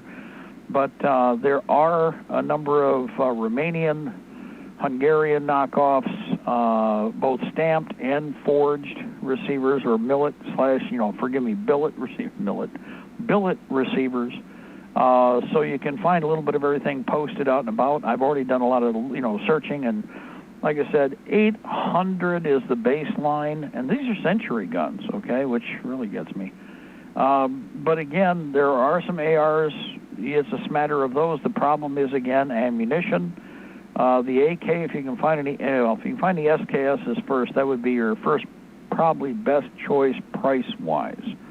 The problem is everybody has been doing exactly what we're talking about. You look at the price of the weapons, you take a look at the price of the ammo, and then you look at the price of magazines, and that determines to a degree if I need more guns because I'm outfitting more people, or even if it's for myself and I want to cache more weapons, I want a gun where I can grab it, and another one where I can grab it if I can't get to the first one I want to grab. That's how you should be thinking, and that's how a lot of people are. So heads up there, that's where your competition is. Also, don't forget the bolt guns are an excellent solution. You put the crosshair on the target at maximum range, and the bad guy is dead and down or thrashing and bleeding while you're busy doing something else like staying out of the line of fire. And again, first round hits are especially desirable. Hits count, misses don't. We do impress people with noise once in a while. It's called suppressive fire, but suppression fire is, again, a matter of affordability. And to a degree, someone will be doing that. It's just not all of you will be doing that. Most of you should be focusing on hits. Hit first and strip later. It's that simple. While I'm talking, I've just done a quick survey of, again, classic firearms. I see nothing, like I said, past the initial listings. It's a smattering of exotics and relatively common arms that you would expect, not a problem, but prices have actually gone up anywhere from $80 to $100 to $200 per gun. Nature of the industry, it's a seller's market, and so catch as catch can, see what you can find. And in the SKSs, I don't know. That was a surplus lot that came in. I will guarantee they're probably not going to let any more in if they can help it. And if we can find some, let's see, maybe if we're lucky. Classic does not show one. Well, wait a minute. Hold on. No, it's out of stock. Oh, there's a picture. All right, there's a picture. It's out of stock. Okay. Out of stock, and out of stock, and out of stock. Let's see what else we have here, if anything, in stock. $800 for a K98 Mauser. Guys, you can buy two modern, brand new bolt-action rifles from Remington. Two for that price, and have money left over. Plus, you get optics with the two new rifles. We're looking at guns for putting, bipeds down, and we need more of them. Those brand new Savage guns or the brand new Remington guns that are out there are an excellent choice. There's a couple of new lighter weapons they've come up with. I'd grab it in a heartbeat. If you gave it to me, I'd hug you and I'd say thank you very much, and I'd make that rifle play like Elvis at the big house. Pop, pop, boom, boom. But otherwise, pretty well everything that we were looking for, I've been kind of mentioning for quite some time, is on the outbound or is sold out. One other thing, keep an eye on Classic. I do not know if they're going to get any more of this tonight, but they could get it at any time, and I don't know where they bought it. Maybe it was a one-time deal in the last few days, but I don't know how many of you caught this, that they had 9mm over here at Classic Firearms for 4.1 cents a round. It was 24 rounds per box, 10 boxes per bundle, and it was $9, I think, and 20-some cents per bundle. So you got 240 rounds of 9mm ball ammunition. I'm sure it was Berdam primed. I don't care. It may have even been corrosive. I still wouldn't care. If I can't clean a pistol, I got a problem in my head. But, of course. But yeah, all of that's got to be gone now. Yeah, spit on a griddle. However, it was available yesterday. So one of the things to watch, Classic Firearms. I would go over and do, like, whenever you jump on the computer today, go do a search of Classic Firearms and check their 9mm parabellum ammo. As likely as not, somebody swooped in. I mean, a lot of regular people would, and I don't know if they put a limit on how much you could buy, but somebody would sweep in and grab that and resell it if they could buy all of it. Look at what the price of a 9mm round is going for right now. So the sad part is that, yes, entrepreneurs / profiteers are going to find that and try to beat you to it. So this is why you need to be on the on the search right now. I told several people today, this is just like what happened the last time. I had people coming up, and I would say 2 of them were people that said, well, I can't find any 380 auto. And I looked right out of the, 4 or 5 I ran into during my travels, and I said, well, okay, didn't I tell you like 6 months ago to buy a case of 380 auto? And did you not have the money then, which you said you did? And did you follow through on that? Well, they look at the floor, and then they go, no. And it's like, well, now everybody's looking for the same ammunition, and now it's unobtainium. Doesn't mean it's impossible to find, but I guess it's almost there, okay? So I'm going to say I told you so, in that, number one, you weren't rushed. You could select what you want. You could pay a better price. And you weren't out anything. In fact, you would be an advantage. Think about this. This is like everything else that I've been pointing at. If I point at it and it was cheap, if you had bought it then, you could sell half of what you have and make back all your money on everything you keep. Pay for what you're selling and pay for what you keep. So not that I would do that, because, again, now, is it replaceable? Well, not at this point, and I don't see it being replaceable through November at best, and I don't see us getting past that anyway, because there are too many things that we're going to, if it's going wrong, we're going to finish making it go wrong. Does everybody understand that? If anything happens, it's going to be tar baby time. Bad guys start something, we're not letting them get away, we're not going to let them stop, we're not going to stop. Does everybody understand that? That's the policy. It's been the policy for the last couple of years, but especially now with the expanded problems that we have, whatever it is that they're foolish enough to start, we finish. And then from that point forward, it's back and forth, dance of swords, however things play out, but we've got to get this thing done. We can't let this go any farther, and we're sure as hell not going to live with the BS we're experiencing right now. So it's not an if, it is now where on the dartboard of the calendar things kick off. So whatever you got is all you got. Now, I would point out something, too. Yeah, somebody's asked me, what about these, you've got these Schmidt pistols. They're actually not a Schmidt-Rubin, they're Schmidt. Not Smith & Wesson, Swiss Ordnance pistols. Yeah, they look very much like the Nagant because they are kind of sister guns. However, I do not believe that those are in 30 caliber Nagant pistol. I believe those are in the Swiss caliber, but I'm going to double check for you here real quick. 7.65 caliber 6-shot revolver. No, I'm pretty sure that's in the actually, I'd have to double check. You may or may not even be able to get ammunition depending on which of the 7.5 rounds that is. That could be the 7.64, 7.65, parabellum round, because they did that with a lot of the revolvers even back then. It was a very popular round to work with, but it's probably 7.5 Swiss pistol.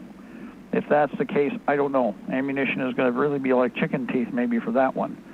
If you're lucky and it's in 7.62 straight tube, I would point out that 32 ACP is semi-rimmed. You guys do all remember that, right? Everybody goes, what? You know, 32 ACP is not a rimless cartridge. 32 ACP is semi-rimmed. What's the advantage of that? Well, in an emergency, remember I told you about this emergency list that they made years ago that the NRA came up with? In an emergency, 32 ACP will drop into a 32 long and shoot quite favorably. It's not going to do any damage to the gun per se. And since typically the 32 Smith & Wesson long revolvers that were made back pre-World War II were modern metallurgy, pretty decent to work with. Now, in the 32 shorts, or 32 Smith & Wesson standard, they also worked, but you got to watch the age of the gun, because now you're talking turn of the century, pre-1900. However, most of the 32s are intermediate pressure, intermediate chambering, and again, do not introduce that Czech ammo I've told you about many times. The Czech SMG ammo was made for the Scorpion. That's AP, and it's a little hot. But everything else in 32 ACP, American factory, or like Silly Billet or Cellular Belleau, or Gecko, etc., that has more than one purpose. In fact, there are a number of different adapters and specialized cartridge inserts that were made where you can use 32 ACP in an .6 or a 308. Kind of handy for game getting. You got a big caliber gun. All of my 30-06s have two of the chamber inserts. One is in 22 long rifle. The other one is in 32 ACP. The 22, you only get the barrel that's inside the .6 case.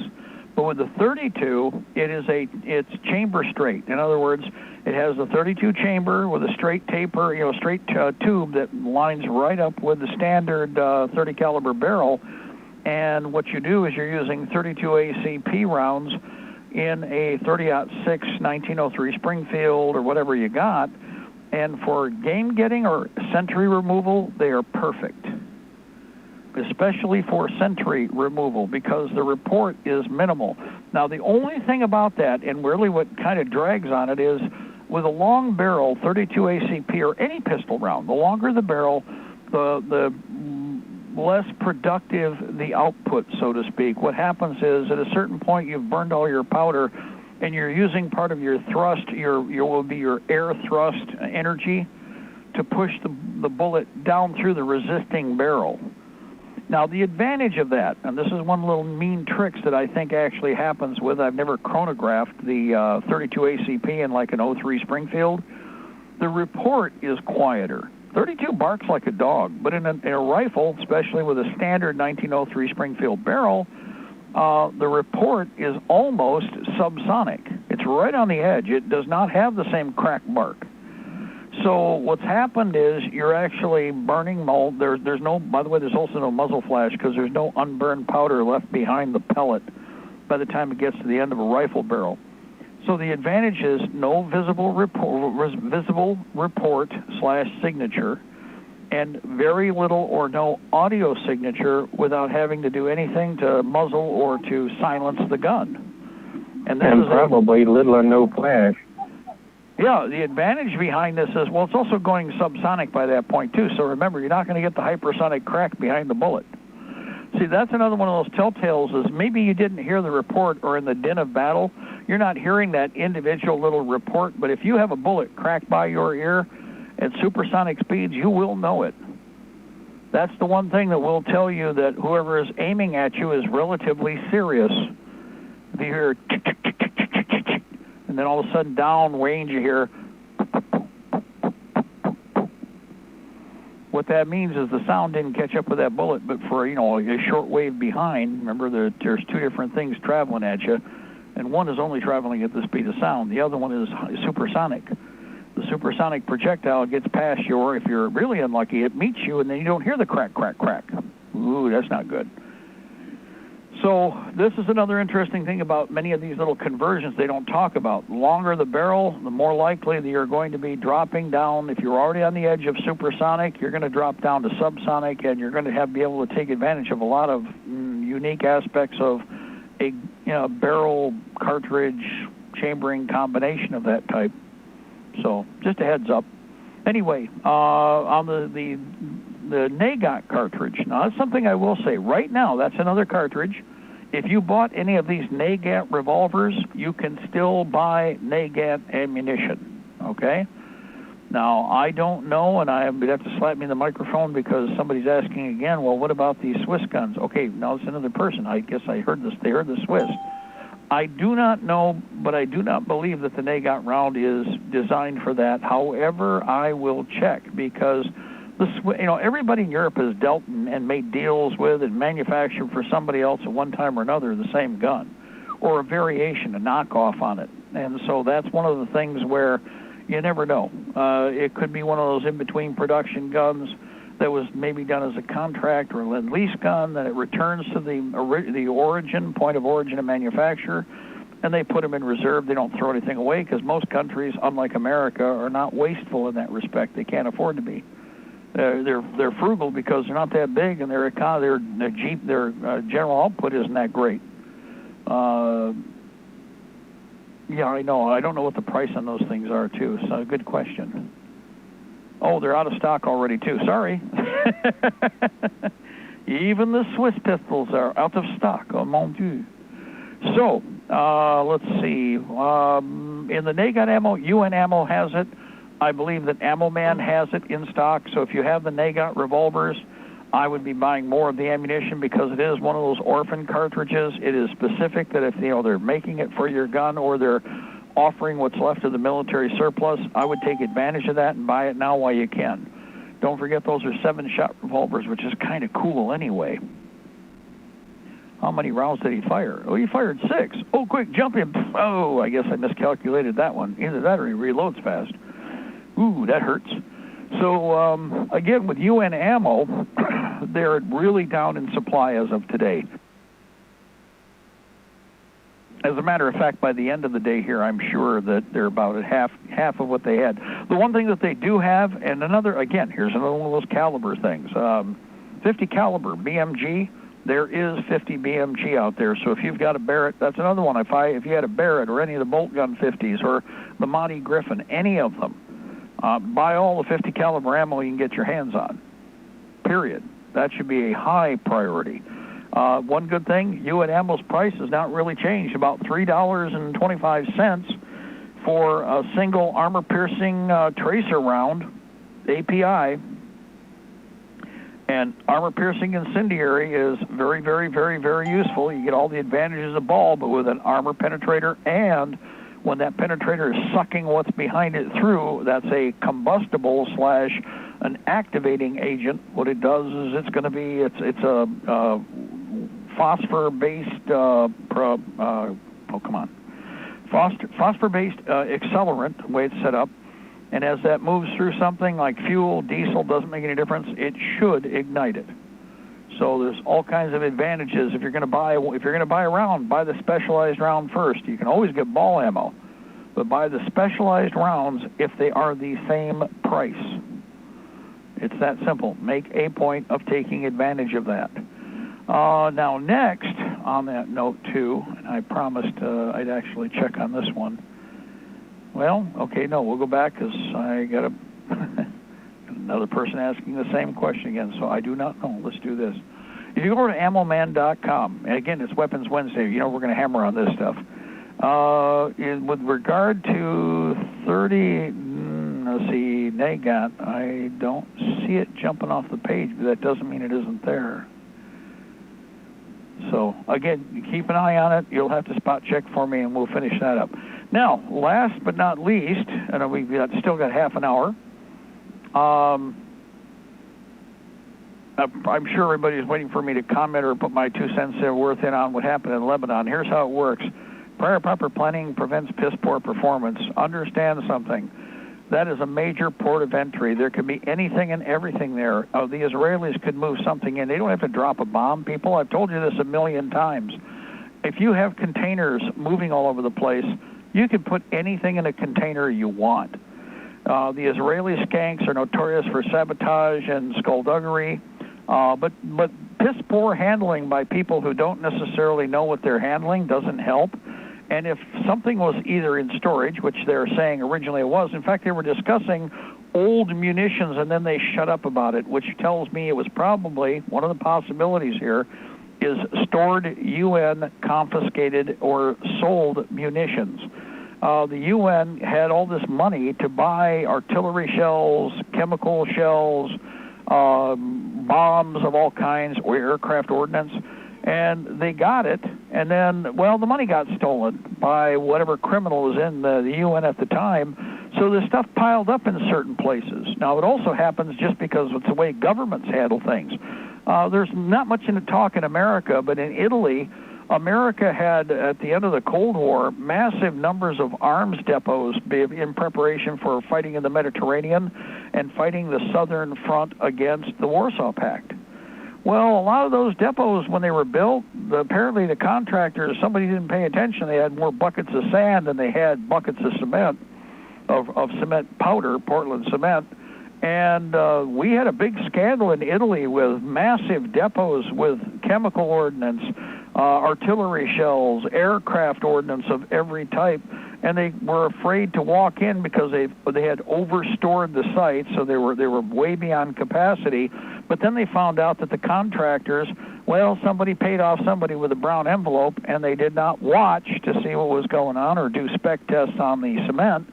And they had to very carefully, one bomb at a time, offload the site, take the weight off the structure, and then they had to have a disposal unit off to the side, a couple of different custom machines that were built, and one by one they disposed of them. Well, guess what? Not everybody did that. So one of the things that happened, like that you just saw there in Lebanon, could happen anywhere. It happened to us in World War II more than 3 or 4 times with ordnance ships. They weren't nuclear, but they were ordnance ships, which is why that was a pretty hairy job to be in, because if you were on a ship that was full of artillery shells, or in one case in an Italian harbor, they actually had 4-point deuce chemical munitions mortar rounds, along with artillery and other stuff for the 4-point deuce. And when it went off, it killed a whole bunch of people in the harbor that were the locals. It killed off an entire village. It killed a whole bunch of Americans, both at sea and, of course, inland. And it was shut up about. Nobody's supposed to talk about it. No, it was found out after the war, and even now they try to play it down. And that looked just like the explosion. If you ever see any of the images, the still images, go look them up. See if you can find anything. You look at that, and you look at the munitions that just went off, and you see the exact same effects. Now, back then, they didn't have the digital photography. So now we get into something else, because I know everybody's been saying, well, they may have nuked, Lebanon. Guys, if they had nuked Lebanon, what is the one telltale signature of a nuclear attack? What's the one thing that's been pumped into your head? And it's true, because if you're in close proximity, what is the one? I'm going to give you a big hint. It is a debilitating secondary effect, but it is quite primary in nature in terms of what it does. As a weapon, it's quite useful. But what is it that nuclear devices do? Now I'm going to add another hint. What do they do to electronics? Now, I would point out, yeah, now since we all know about EMP and everybody's been told about it and repeated, it's been pumped into your head, if that was a nuclear device, how did all of those cameras and cell phones continue to video the effect? What should... Yes, indeed. Yeah, what should have happened? Everybody understand that? Now remember, too, that the microcircuitry, as I've told you a million times, World War II, a lot of the stuff was hardened up already because they had to shield it and they had to protect it. And even then, again, a lot of the equipment did survive, but that's because it wasn't microcircuitry. All of the microcircuitry, your cell phones especially, as I've told you a million times, are absolutely grossly susceptible to EMP. So you're seeing images of the blast off of cell phones that continue to function As the blast took place, there was no winking out of the technology. Everything continued to function, and in fact functioned after the blast and even after the shock wave had passed through. Which tells you that it was, again, a monster amount of whatever. It could have been munition components. But one of the things that was admitted early on is, well, it's stored munitions that were there that were brought in by the government, and then they shut up about that. Why? Well, like I said, the UN told them to bring the stuff in. They collected the stuff up. They probably took all their old donated World War II, Korea, and Vietnam era ordnance, which they could get some money for rather than be worrying about risking moving because it was dangerous. They piled it all up in one place, and somebody had a boo-boo. A big boo-boo, okay? Now, I would point something out also. I want you to pay attention to something when you look at that blast. We try to teach people by using, especially when you have a real-life lesson plan, so to speak, a classroom environment. I want you to take a look at that. Take a look at the before pictures as things erupt, and then take a look at the after effects. And yeah, the Port of Beirut, if you look, you've got food storage, depot storage, those concrete silos. Do you recognize the concrete silos that are there? Now, I said that when I first saw it. It's like, okay, that's a hell of a massive complex right there. Well, look at how much of that survived the blast. Understand, too, that what's fascinating about that is when you think about it, especially in light, let's see, Beirut. I want to see if I can pull the rest of that up. There we go, Beirut. And let's see if we got an image. There we go. If you look, what's interesting about the... you saw the fireworks going off. Right, munitions going off. Those weren't just fireworks, right. Literally, the complex that was, if you watch the video, the complex that was next to where everything went off, where actually everything was lighting up, actually did a pretty good job of blast shielding the area.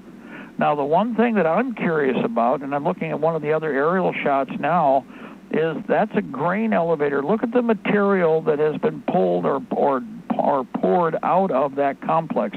There are two things this affected. Number one, and nobody's going to talk about this yet, but what have I told you about the war on food? Guys, do you see those grain elevators there? Do you see what is poured out of those grain elevators there? Do you understand how many metric, perhaps million tons of food was partially, if not completely destroyed? I would be willing to bet, depending on the volume of what's there, they are not going to be able to, nor can they afford to let it go to waste. Somebody's going to try to reprocess or salvage what they can. Biggest problem, industrial cross-contamination. Biggest problem for the people in the Middle East, somebody won't care because somebody doesn't want to starve. So heads up, there's a lot more to this. This was an industrial area, and that's food. You see that big building there? You see all that stuff that looks like sand? That's not sand. Do a close-up. It's all green. Yeah, do a close-up of that, guys. And think about... And since it's the port, it's probably stuff that was imported or stuff that was getting ready to be exported, maybe even headed in our direction. Yeah. Yep, and that is a big, big, big port of exit and entry. Now, I don't know how long it won't be. The porting facility itself won't really be shut down because, biggest problem is going to be handling. Ships could still come in and lay quarter. They could still dock, but as far as on and offloading, remember that with every generation of transport ship, there is a mechanical support system that has to be built at the porting facilities to handle it.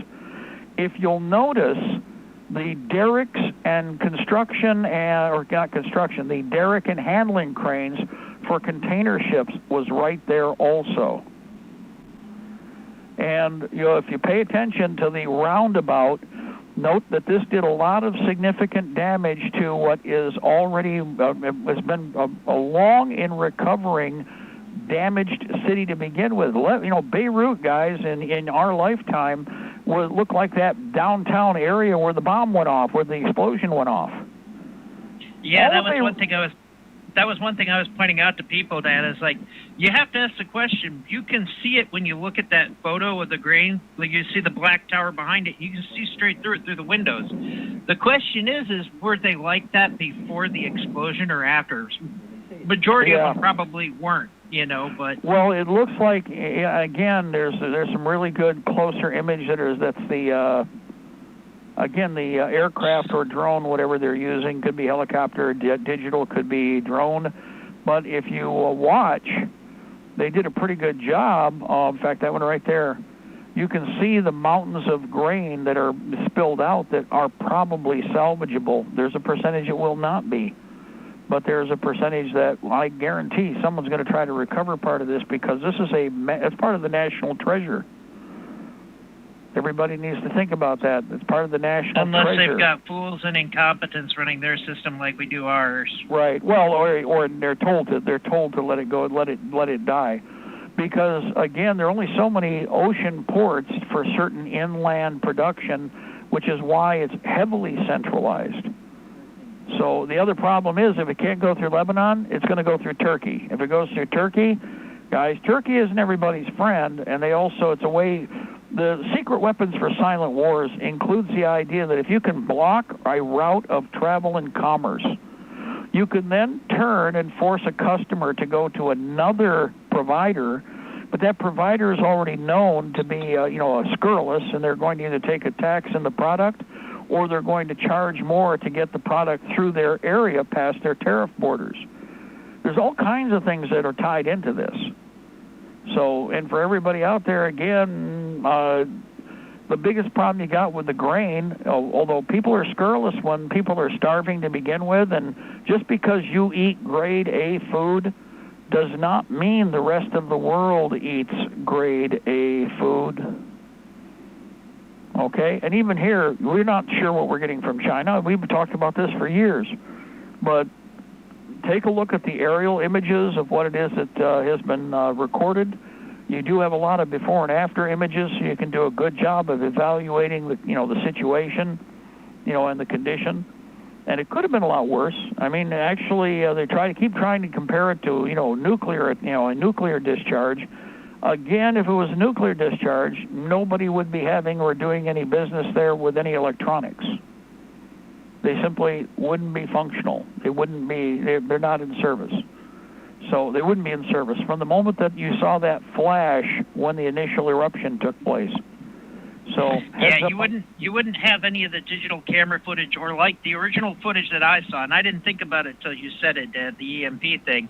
There's what we saw down here in Lubbock when it initially happened is they literally had a camera that was set up filming something else that started doing a sideways roll.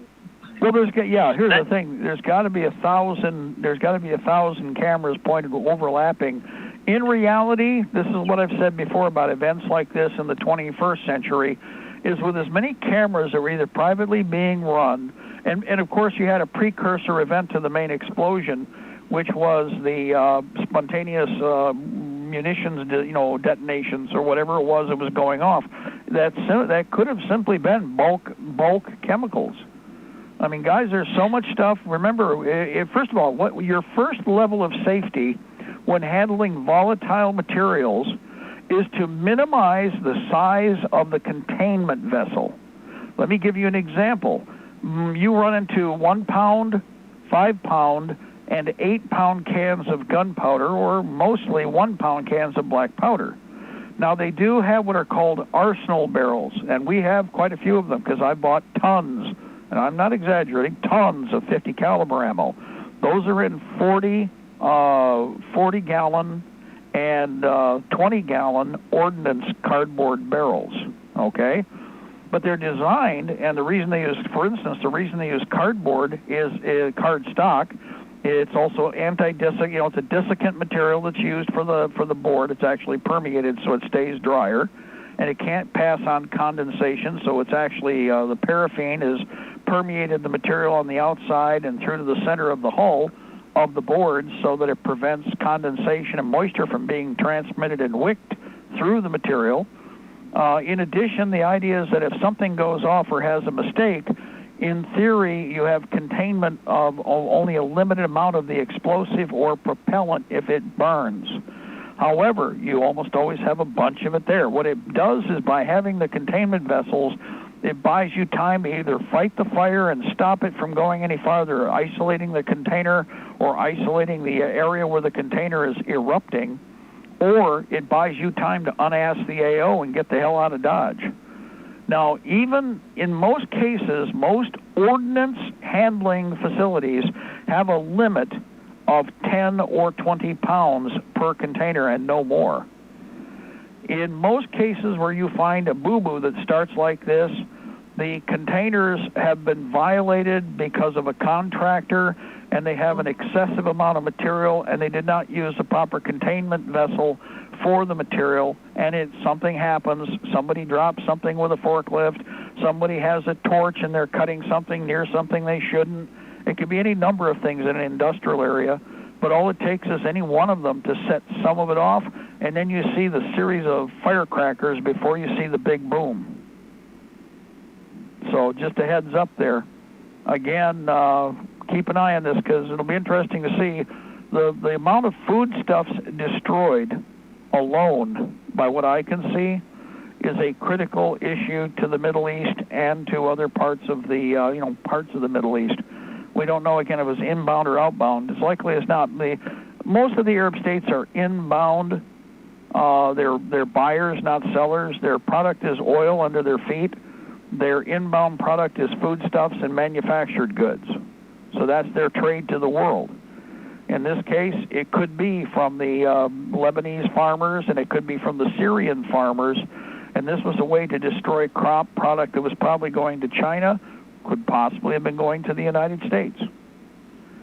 So it's not just ain't just what was over there where the crater is, it's the other part of the business that we need to pay attention to.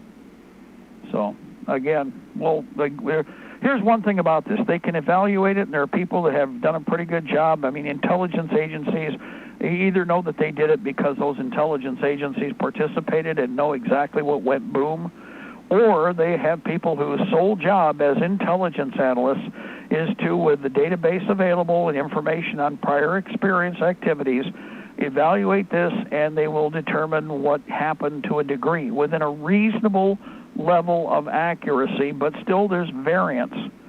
See, that's the old problem with this, is that there are so many sub-variables that could create the very event we're looking at. For a spy group or for clandestine sabotage, that's the most desirable condition that you choose so that everybody has to keep guessing. Was this an accident or was this intent? Was it a bombing or was it stupidity? And was it, or somewhere mildly in between? Somebody was doing something stupid, somebody else saw that the stupid was sloppy, and so the Israelis could put a bomb in there or put a minimal piece of technology in there, and whatever was already sitting there, including the grain silos themselves, everybody forgets that. Grain silos are like big firecrackers unto themselves. They're not going to create an explosion like the one you saw per se, but they're pretty hellacious unto themselves, just a combination of the air-dust mix, creating an air-fuel mix. Guys, that's leveled places like these silos that you see here, but, do a scale thing. In fact, you should be able to, here's an interesting thing. That particular grain silo, that complex, should be listed somewhere in the database for the commodities market. Hey, Mark. There should be information on it. Now, if there is, you should be able to get an exact tally on what the probable output or storage capacity of that complex was. Go ahead, caller, jump in there. Hey, this is Carl in Virginia. I just want to toss this in. Anytime you see grain being moved or stored or whatever, there's a lot of dust involved. Yep. That dust is highly explosive. Volatile. Yeah, very. And those Middle Easterns, they like their cigarettes, so I would not be surprised at all if there was an accident stemming from that alone. Right. Well, that's another one. Like I said, now on top of that, it's a smoking world. Okay, Turkish tobacco. Boom, boom, boom. No, hold on. I'm just going to have one more cigarette, sir. You do not know how prophetic that is. Yeah. And storing munitions within the blast radius of that that grain would not be a good idea. Oh, right, yeah. Then you have what are harmonic or complementary materials. I mean, the whole area is an industrial complex to begin with. I mean, industrial storage. I mean, look, guys, look at the cranes. In the before shots, if you look at the many different angles, and I've noticed that they're kind of being selective in what they're showing now, because they want you to think it's like the hotel district of downtown Beirut. No, it's not. This was the epicenter. This was the industrial district of downtown Beirut on the coast. Now, by the way, most cities like that. The Beirut used to be known as the Morocco Paris on the Mediterranean. Yeah, it used to be the party-hardy city for the longest time. If you were going to go on vacation in the eastern Mediterranean, Beirut was Carnival City at one time. And I would remind everybody that that's why it's centered, everything is centered around the coastal area. But again, so is industrial shipping. So you are going to have some manpower and personnel and living quarters near, anything like that, no matter what city you go to. There's something. For example, we have Detroit. We have the Renaissance Center, which looks like 5 corn cobs stuck upright, 4 smaller ones and a big one in the middle. That's right off of the waterfront. Fort Street, to the south, has all the industrial, and then just north on the what is it? The waterfront. Waterfront Street, literally, that's the old docks. And then there's living quarters and a bunch of new stuff that's been built up with new money. So any of that area could have anything in it, and if something like this happened, you'd have the same basic effect. So it's not that the population was targeted or it would have been slid sideways over into the population center more. I'm sure it hurt more than enough people and killed some. Another thing I would point out is the only thing it can do is an estimation of the dead, but you'll never know how many died at the center of that. It'll be impossible to tell how many people actually died from this. Never. I mean, because unless you knew that the person was absolutely there, and then they turn up missing afterwards, look at the epicenter of the event and ask yourself, where do you think all those people are? Well, they're about 60 to 80,000 feet up, and little flecks of small micrograin dust, and coming down somewhere downrange once the moisture hits and absorbs enough that they get, they absorb a little moisture, and they're somewhere in the Mediterranean now. As small, tiny bits and flecks of people. They're not, carbonized people. That's what that explosion did right off the bat. Anybody within the epicenter of the 5 psi plus wall of the event, they're just plain gone. Okay, there's not going to be bones or ashes. It won't look like the Terminator. The Terminator's in the area. The Terminator movie images you see would be outside the 5 psi level. That's the best way to think about it. Everything else carbonized. I mean, in the epicenter, even with a conventional explosion like this. And again, well, if they had their passport on them, the passport might still be there. Yeah. Well, again, the biggest problem. Well, the metals might make it, depending on what you got. But again, maybe. So we'll find out more as it goes. But if it was a nuke, my first question is, then how did all the digital equipment keep running? Because we have overlapping imagery, and none of it was knocked down for the count. You don't see one where a camera is going and then it goes, unless it was right on top and it was a feed coming out of the epicenter of the event. We got another caller? Go ahead, please. Oh, okay. Anything else, Carl? Jump in there, please. I'm sorry. Okay, very good. And interestingly enough, somebody else is going, yeah, but, well, that's not popcorn. I don't know what that is yet. We won't find out for a while still. Another thing about this is it's not what was destroyed. I would also point out it's interesting always what survived. Just something to think about there. It's if you take a look at how close to the epicenter, you've seen the blast, you saw the explosion. Take a look at the amount of material that is easily recognizable and to what degree did it survive, okay? Something to think about there, because with a lot of this, if you look at the imagery, people have talked about a number of ways that they would protect themselves in a blast of this type. The biggest problem is the pressure wave. The closer you are to the epicenter, and like I said, the traditional survive or less likely survive wall is determining where the 5 psi plus peak is. 5 psi and below is very survivable. 5 psi and above, well, not so much. In fact, not likely.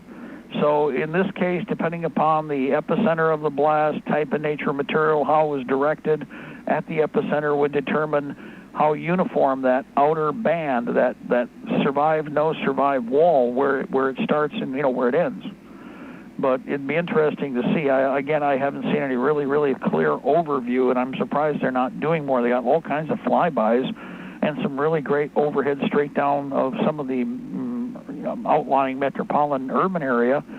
But the big thing is, again, over the center of the site, you can do a better evaluation. I'm sure there's something, but so far, every time they show it, they only show angular shots, and they try not to show the foreground, and they do not try to show the industrial dock area, which is in the opposite direction of almost all of these camera angles, except for the initial blast camera angles. So just a heads up, and you can hear that "oh my God" in the background. Kaboom. Now, still,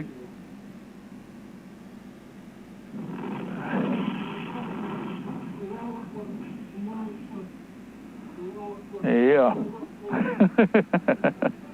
Well, as it is, here's another reason. Let me point something else out. This is only one event. How many of you remembered I've told you time and again about personal medical supplies?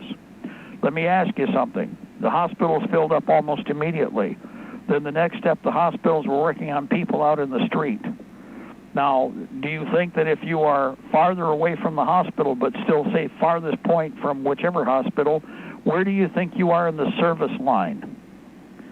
Why do you think we talk about caching and stashing medical supplies and putting combat and evacuation and evaluation kits together?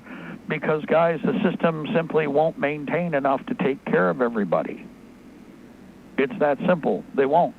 It's not going to happen. So you are going to have to take care of yourself. The more extreme the situation like this, the less likely that the machine is going to do anything other than basically lock up and freeze.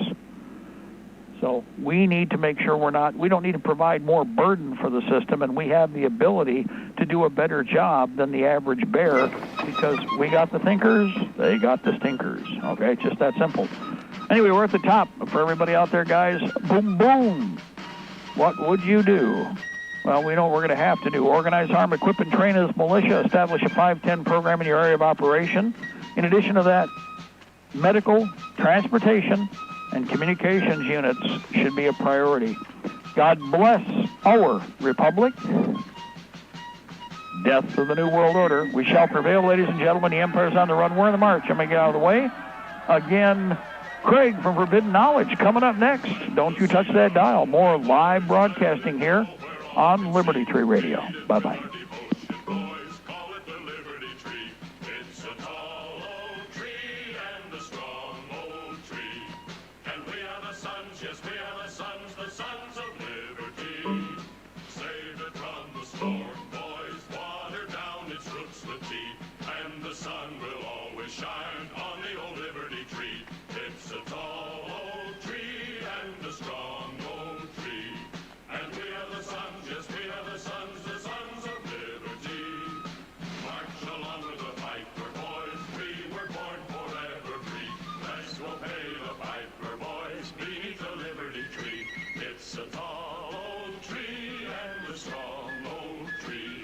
And we are the sons, yes, we are the sons of liberty.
We all need to prepare ourselves. You might have the food, water, gold, and silver, but ask yourself, are you truly prepared?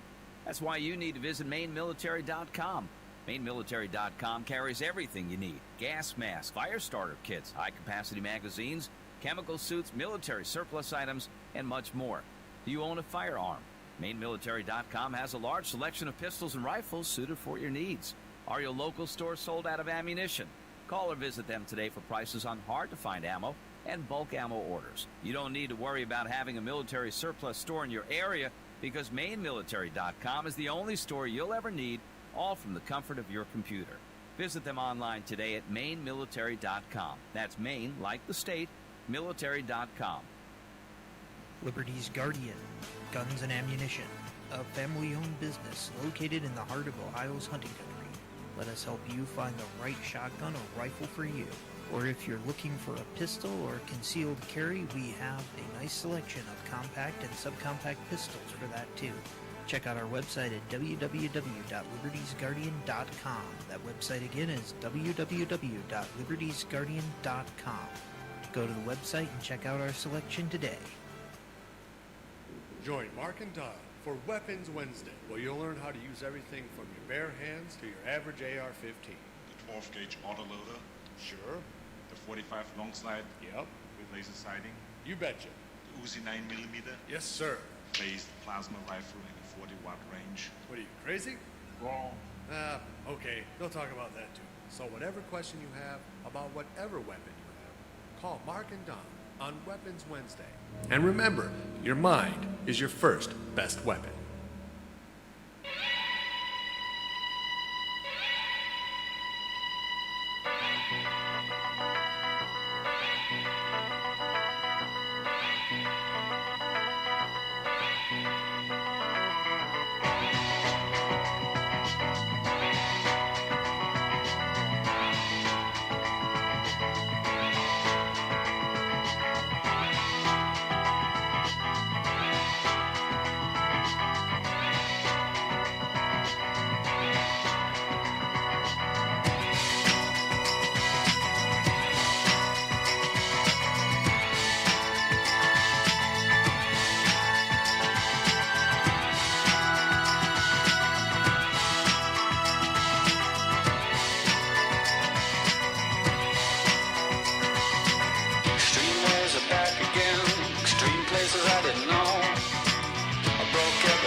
Always good in life for this. Oh,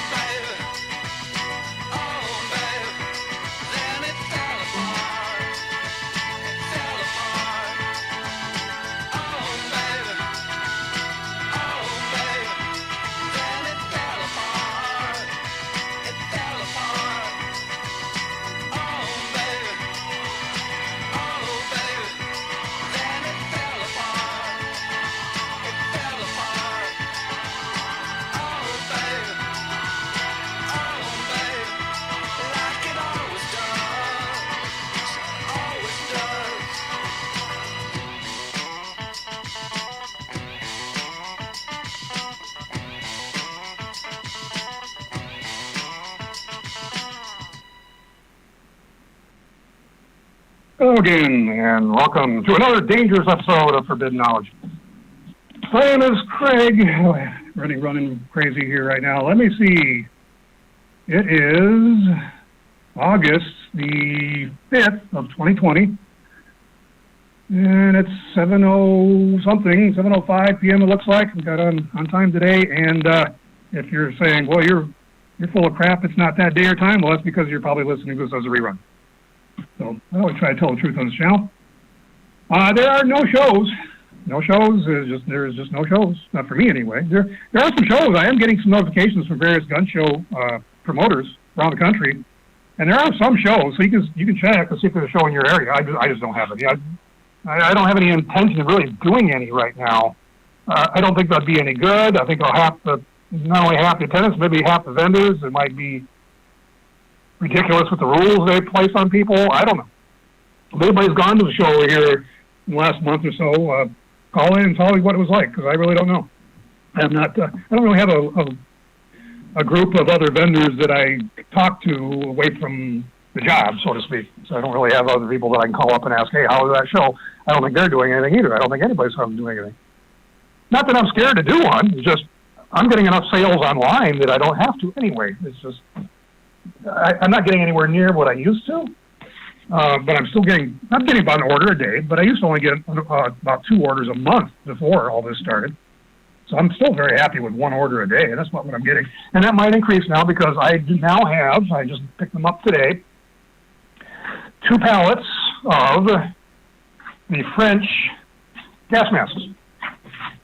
And I'm at a loss to remember, so let me see if I can get online and find out for you what the name of them are, because it's ridiculously crazy to try to remember. I probably never will remember it, but let's see. Theprepperstop.com. You can follow along with me if you want.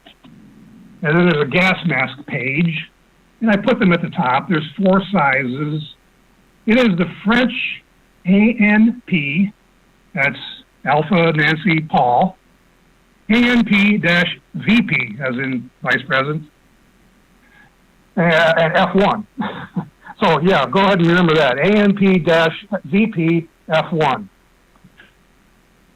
So anyway, even though I saw them, I probably won't remember that. I'll just say the French gas masks. Now, these are a copy of the Polish MP5s. I'm sorry, it's the other way around. The Polish MP5s, which you see everybody online selling, the Polish MP5s are the copy of the French ANP-VP F1. So if you go online and look on eBay and such, probably aren't going to find any French ones like I have. What you're probably going to find is the Polish MP5s. But they are lying. That's right. I've been checking these out for a while now. And everybody who says they have a Polish MP5 probably has the French ANP-VP F1.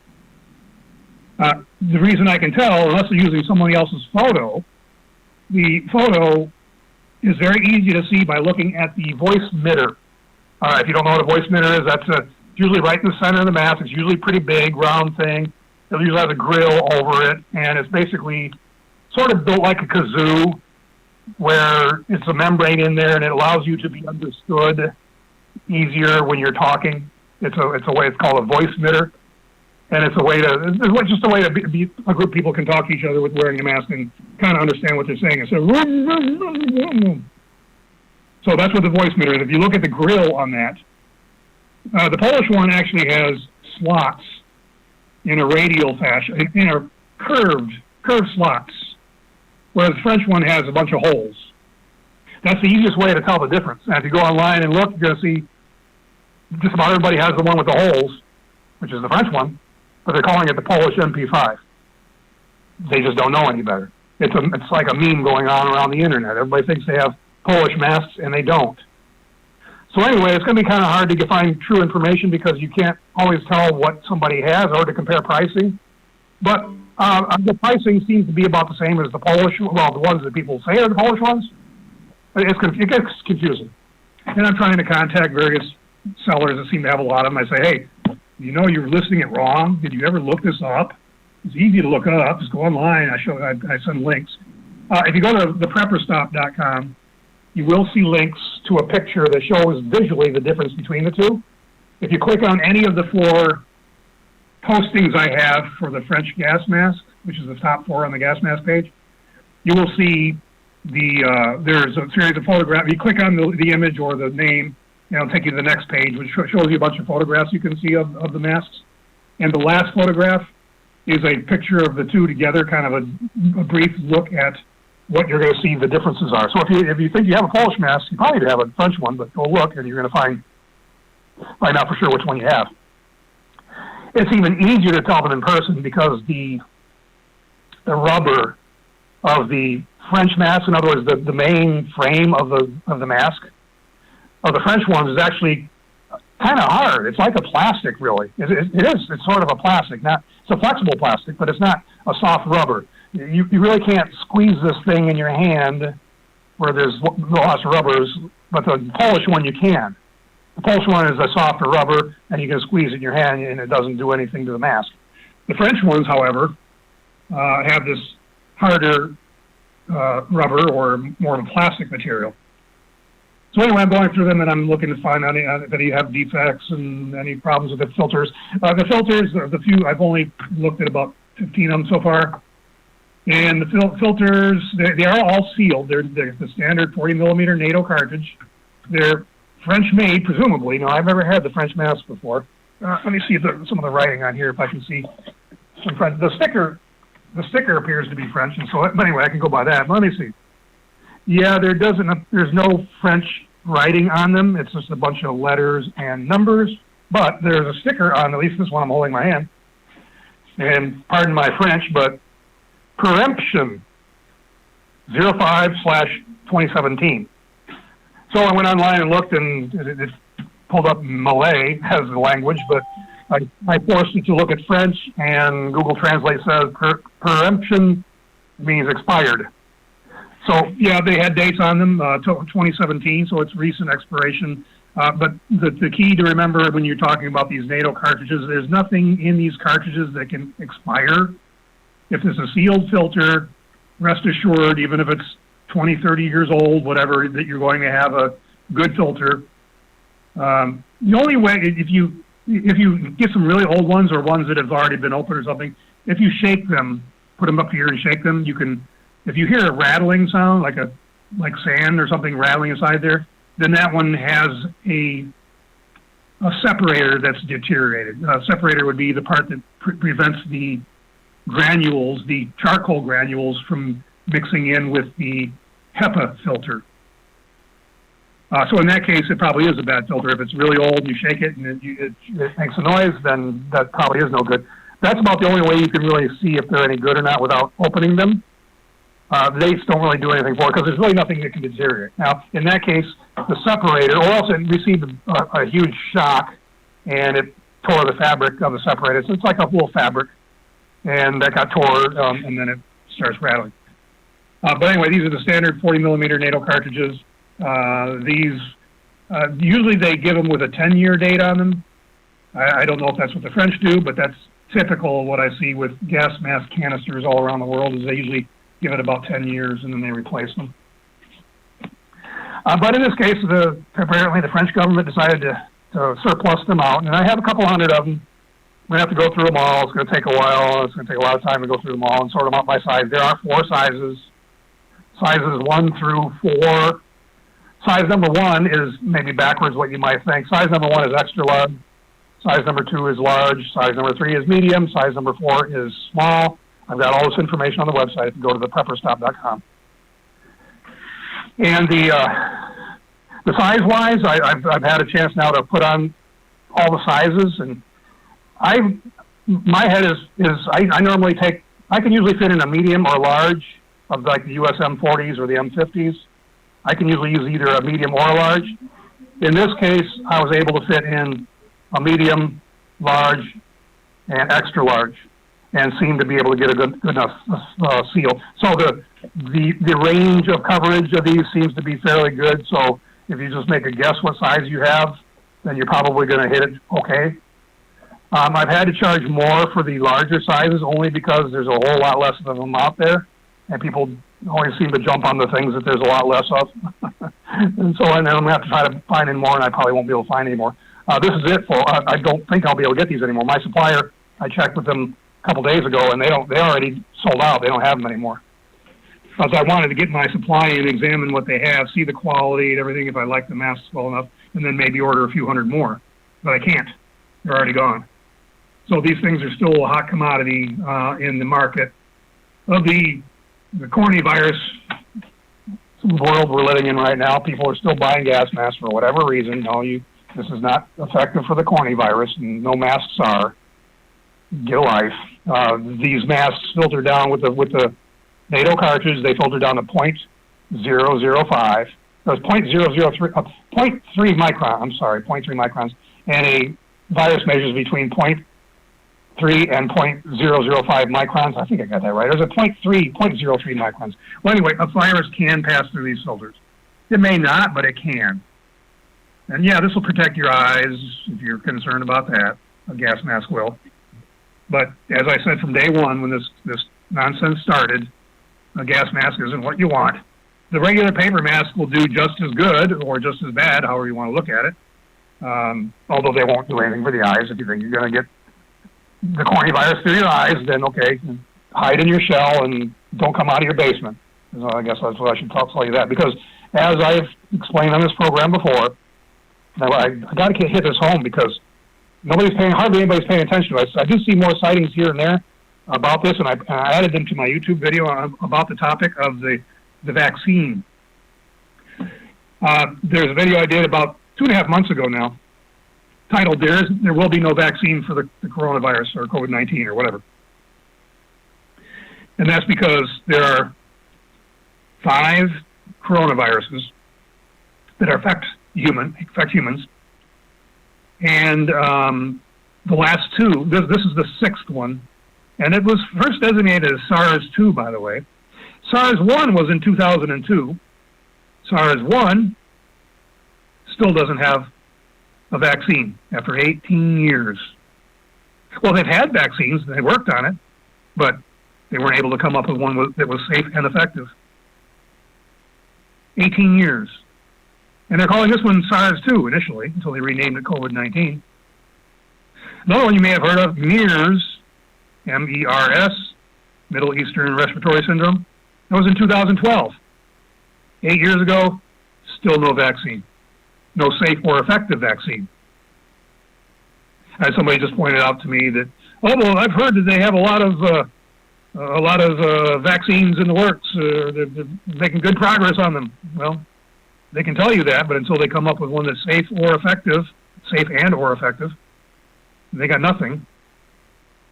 And it looks like when they do, they're going to ram it through so quick, they may not go through their standard safety procedure and protocol and the testing and so on. Double blind, that they may make a dangerous one.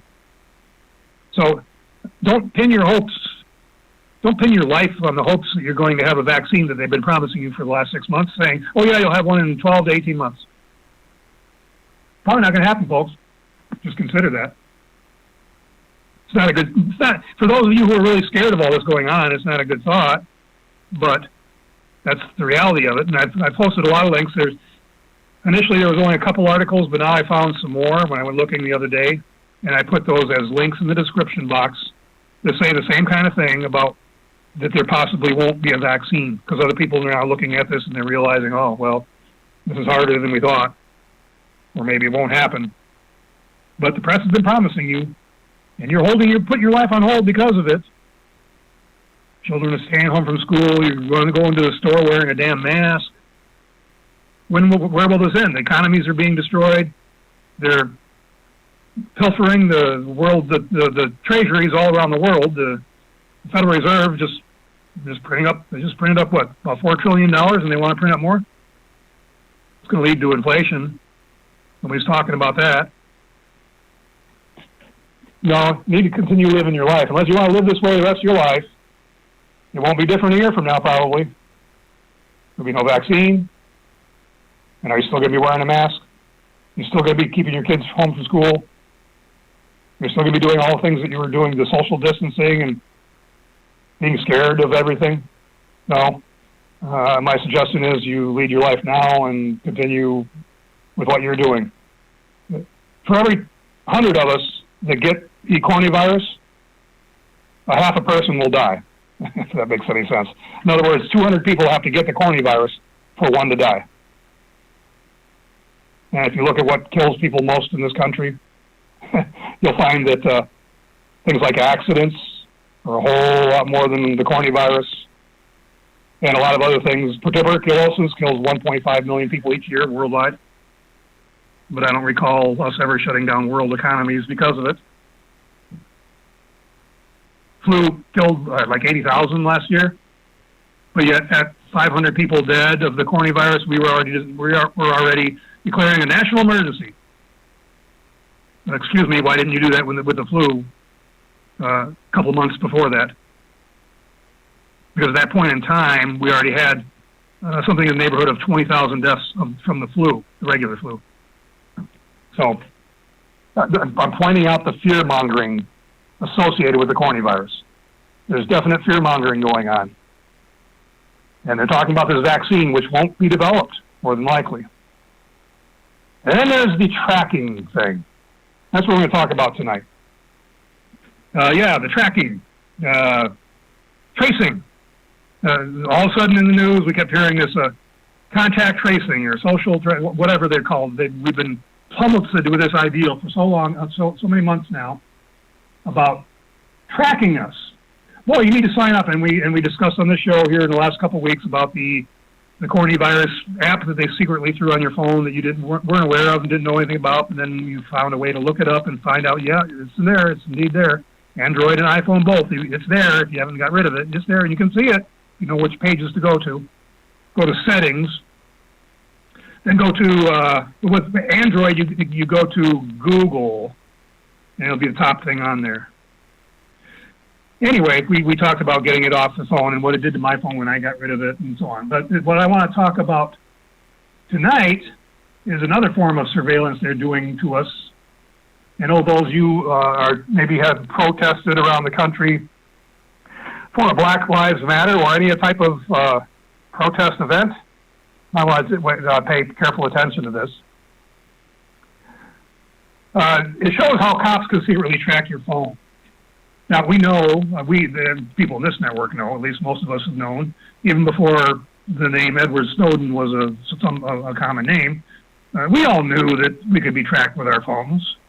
It was kind of common knowledge among the circles that we're in, but all of a sudden the world found out years ago when Edward Snowden showed the world and went into hiding that, yeah, they're getting information off you, your phones and other means.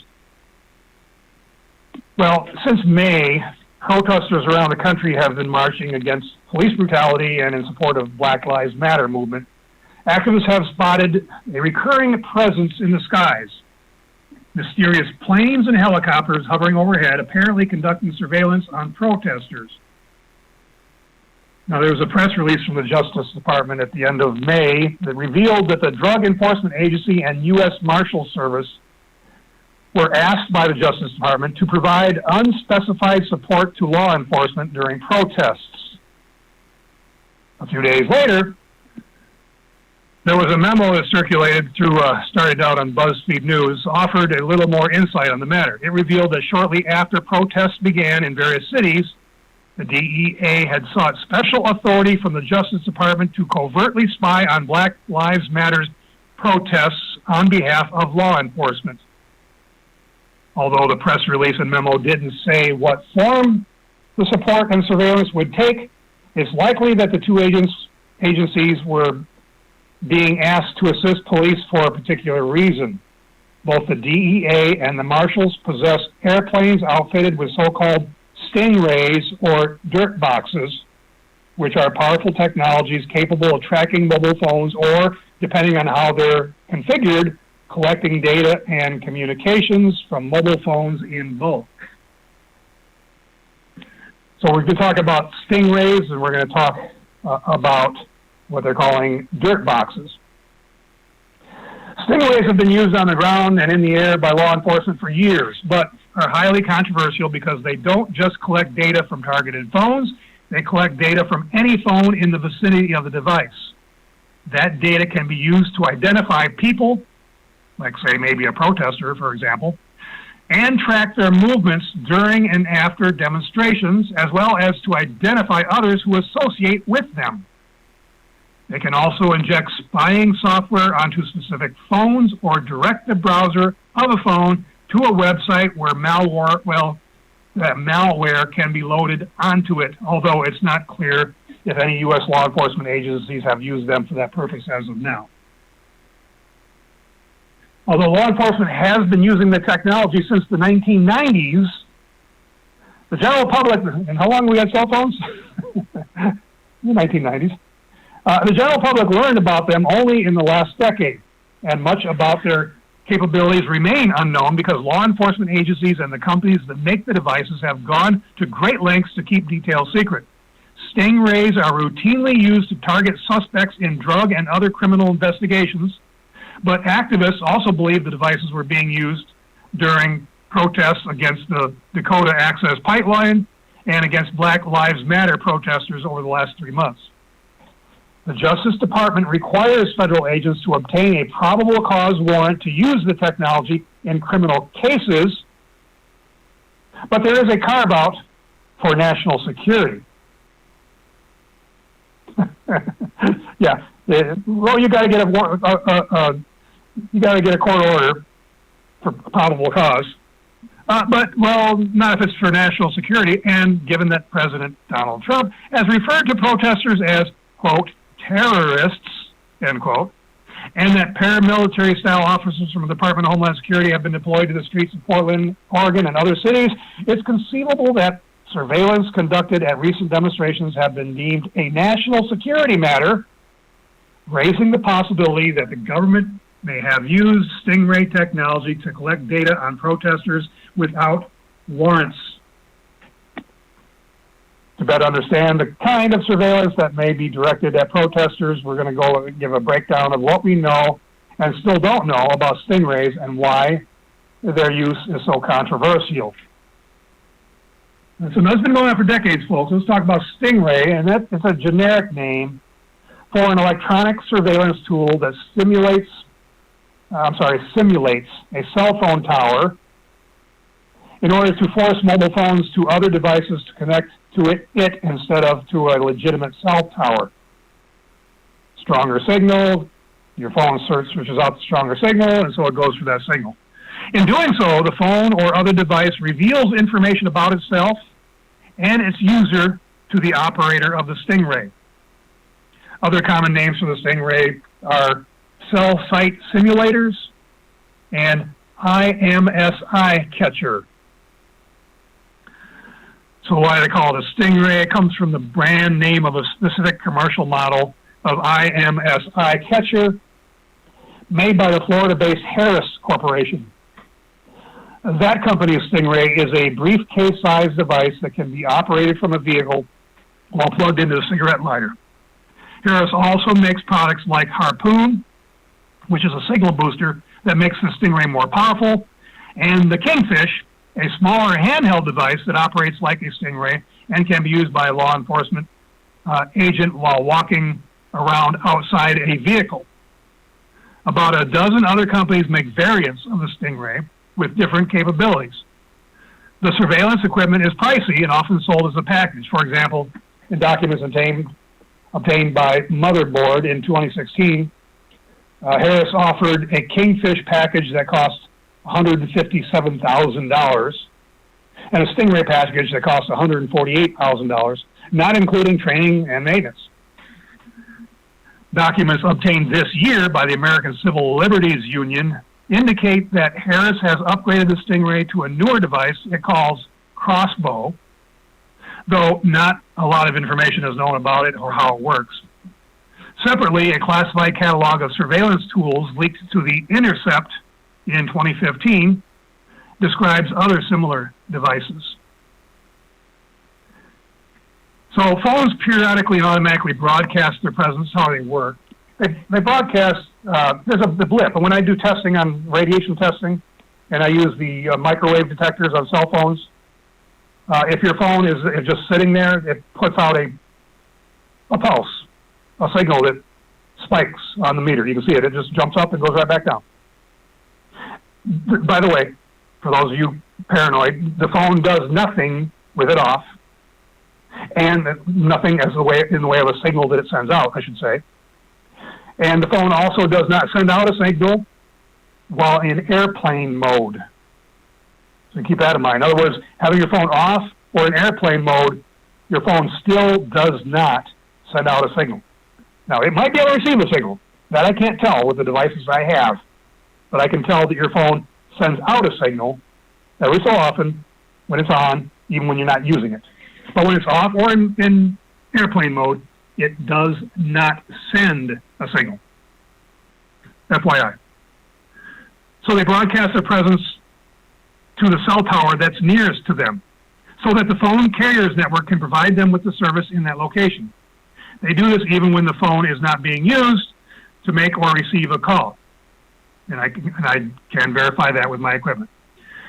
When a phone communicates with a cell tower, it reveals the unique ID or IMSI number, which IMSI stands for, by the way, International Mobile Subscriber Identity, like the IP address in your computer. It's an identifying number so you only got that number so they know exactly which phone that was.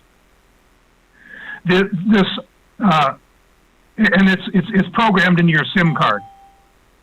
The IMSI number identifies that phone and its owner as a paying customer of a cell's carrier, and that number can be matched to the carrier to the owner's name, address, and phone number.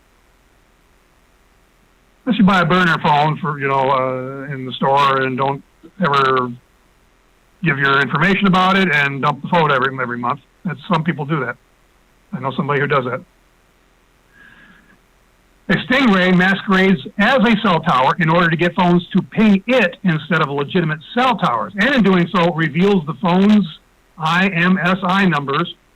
And in the past, it did this by emitting a signal that was stronger than the signal generated by the legitimate cell towers around it.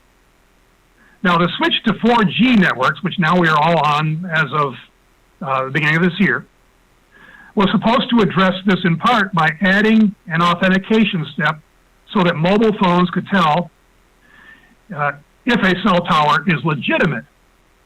But a security researcher named Roger Piqueras-Riover found that the authentication on 4G doesn't occur until after the phone has already revealed its IMSI number, which means that stingrays can still grab this data before the phone determines it's not communicating with an authentic cell tower and switches to one that is authenticated. Now, that vulnerability still exists in the 5G protocol, says the same researcher. Though the 5G protocol offers a feature that encrypts the IMSI number when it's disclosed during pre-authentication communication, law enforcement would simply be able to ask phone carriers to decrypt it for them. And a group of researchers from Purdue University and the University of Iowa both have also found a way to guess an IMSI number without needing to get a carrier to decrypt it. Because the Stingray is not really a tower on the carrier's network, calls and messages to and from a phone can't go through while the phone is communicating with the Stingray. So after the Stingray captures the device's IMSI number and location, the Stingray then releases the phone so that it can connect to a real cell tower. And some people say that's when you hear, you're talking on your phone, and then all of a sudden it seems to go dead for a few seconds. Are you there? Hello? Can you hear me? Can you hear me now? And then all of a sudden it comes back. Well, it could be something like that. Not saying it is.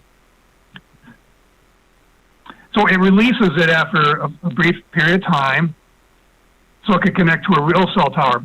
And it can do this by broadcasting a message to that phone that effectively tells the phone to find a different tower. Now, so what is this IMS number? What can law enforcement do with this number? Remember, it's a unique identifying code for your phone.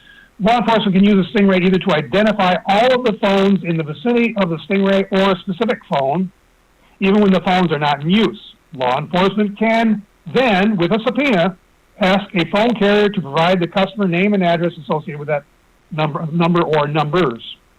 They can also obtain a historical log of all the cell towers that phone has pinged in the recent past to track where it has been, or they can obtain the cell towers it has pinged in real time to identify the user's current location. By catching multiple IMSI numbers in the vicinity of the Stingray, law enforcement can also potentially cover associations between people by seeing which phones ping the same towers around the same time. So if you got caught with a Black Lives Matter, and you went somewhere else to meet in private, you went to a protest, and you're meeting somewhere in private later, then it could be, okay, same people are associating again, something's going on there. Just saying. Now, if law enforcement already knows this IMSI number of a specific phone and person they are trying to locate, they can program that IMSI number into the Stingray, and will tell them if the phone is nearby. Law enforcement can also home in on the location of a specific phone and its user by moving the Stingray around a geographical area and measuring the phone's signal strength as it connects to the Stingray. The Harris Stingray can be operated from a patrol vehicle as it drives around a neighborhood to narrow a suspect's location to a specific cluster of homes or a building, at which point law enforcement can switch to the handheld Kingfish, which offers even more precision. For example, once law enforcement has narrowed the location of a phone and suspect to an office or apartment complex, using the Stingray, they can walk through the complex of the hallways using the Kingfish to find the specific office or apartment where a mobile phone and its user are located. So does it only track mobile phones? Well, no. In 2008, authorities used a Stingray and a Kingfish to locate a suspect who was using an air card, which is an internet connectivity device that plugs into a computer and allows the user to get online through wireless cellular network. The suspect, whose name was Daniel Rigmaiden, was an identity thief who was operating from an apartment in San Jose, California. Rigmaiden had used a stolen credit card number and a fake name and address to register his internet account with Verizon. With Verizon's help, the FBI was able to identify him. They determined the general neighborhood in San Jose where Rigmaiden was using the air card so they could position their Stingray in the area and move it around until they found the apartment building from which the signal was coming. They then walked around the apartment complex with a handheld Kingfish or similar device to pinpoint the precise apartment Rigmaiden was using. Now, what about the dirt box I was talking about before? The dirt box is a common name for a specific model of an IMSI catcher that are made by a Boeing subsidiary, Maryland-based Digital Receiver Technology, hence the name dirt box, DRT, Digital Receiver Technology.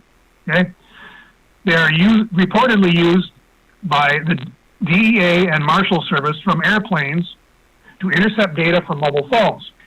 A 2014 Wall Street Journal article revealed that the Marshal Service began using dirt boxes in Cessna airplanes in 2007.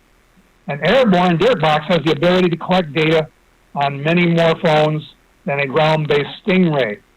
It can also move more easily and quickly over wide areas. According to the 2006 Catalog of Surveillance Technologies leaked in 2005, models of dirt boxes described in that document can be configured to track up to 10,000 targeted IMSI numbers or phones at the same time. Now, so these dirt boxes or Stingrays have other capabilities? Well, Stingrays and dirt boxes can be configured for use in either active or passive mode. In active mode, these technologies broadcast to devices and communicate with them. Passive mode involves grabbing whatever data and communication is occurring in real time across the cellular networks without requiring the phone to communicate directly with the interception device.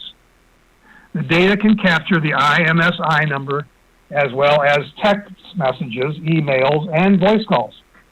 If that data or communication is encrypted, then it would be useless to anyone who's intercepting it if they did not also have a way to decrypt it. Phones that are using 4G employ fairly strong encryption, but Stingrays can force phones to downgrade to 2G a less severe protocol, and then the phone, whether it uses encryption or not, is weak encryption, and it can be cracked. They can do this because even though most people use 4G these days, there are some areas of the world where 2G networks are still common, and therefore all phones have to have the ability to communicate with the 2G networks as well. The versions of Stingrays used by the military can intercept the contents of mobile communications, text messages, emails, and voice calls, and decrypt some types of this mobile communication. The military also uses a jamming or denial of service feature that prevents adversaries from detonating bombs with a mobile phone. In addition to collecting the IMSI numbers of a device and intercepting communications, military-grade IMSI catchers can also spoof text messages to a phone, according to David Burgess, a telecommunications engineer who used to work for the U.S. defense contractors supporting overseas military operations. Burgess says that if the military knows the phone number and IMSI number of a target, it can use the IMSI catcher to send messages to other cell phones as they are coming from the target's phone. They can also use the IMSI catcher for a so-called man-in-the-middle attack so that calls from one target pass through the IMSI catcher to the target phone. In this way, they can record the call in real time and potentially listen in on the conversation if it's unencrypted or if they are able to decrypt it. The military systems can also send a silent SMS message to a phone to alert its settings so that the phone will send text messages through a server the military controls instead of the mobile carrier's server. Now that could be very handy for our troops that have invaded foreign countries, along with their Humvees and patrolling the streets and these IUDs around. They can use these devices to basically jam all signals so that if somebody's trying to use a cell phone to detonate, it won't work. Now, can the devices be used to infect phones with malware? Well, versions of devices used by the military and intelligence agencies can potentially inject malware into targeted phones, depending on how secure the phone is. They can do this in two ways. They can either redirect the phone's browser to a malicious website where malware can be downloaded to the phone. If the browser has software vulnerability, the attackers can exploit. Or they can inject malware from the Stingray directly into the baseband of the phone. And if the baseband software has a vulnerability, then malware can be ejected into the baseband of the phone, and it's harder to detect that way. Such malware can be used to turn the phone into a listening device to spy on communications and conversations when you're not using the phone. Recently, Amnesty International reported on the case of two Moroccan activists whose phones may have been targeted through such a network of injection attacks to install spyware made by an Israeli company. U.S. law enforcement use of Stingray domestically is more curtailed, given that they, unlike the military, need to obtain warrants or court orders to use the devices in federal investigations. But there is little transparency or oversight around how the devices are used by federal agents and local police. So there is still a lot of unknown. For example, whether they're ever been used to record the contents of mobile phone communications or to install malware on phones. News stories suggest that some models of Stingrays used by the Marshal Service can extract text messages, contacts, and photos from the phones, though they don't say how the devices do this.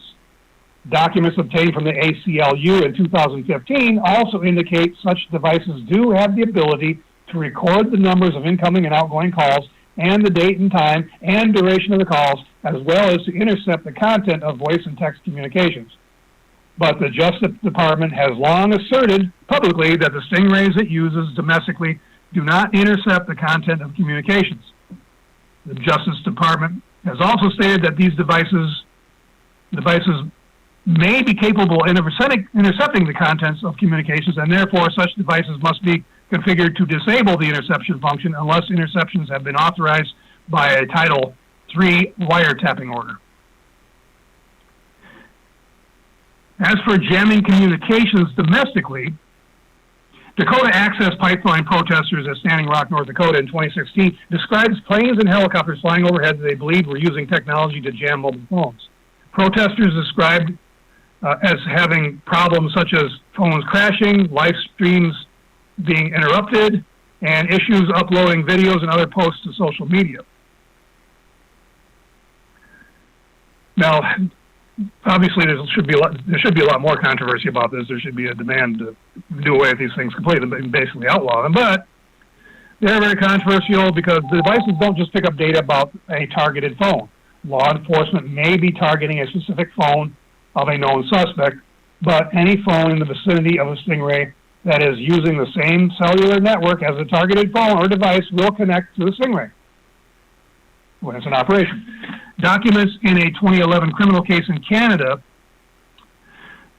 showed that devices used by the Royal Canadian Mounted Police had a range of a third of a mile, and in just 3 minutes of use, one device had intercepted 136 different phones.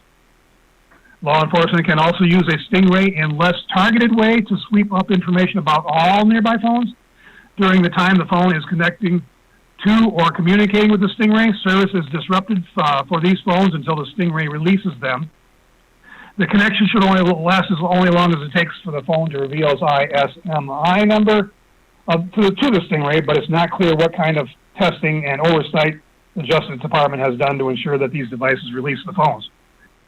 Stingrays are supposed to allow 911 calls to pass through to a legitimate cell tower to avoid disrupting emergency services, but other emergency calls a user may try to make while the phone is connected to a Stingray will not get through until the Stingray releases their phone.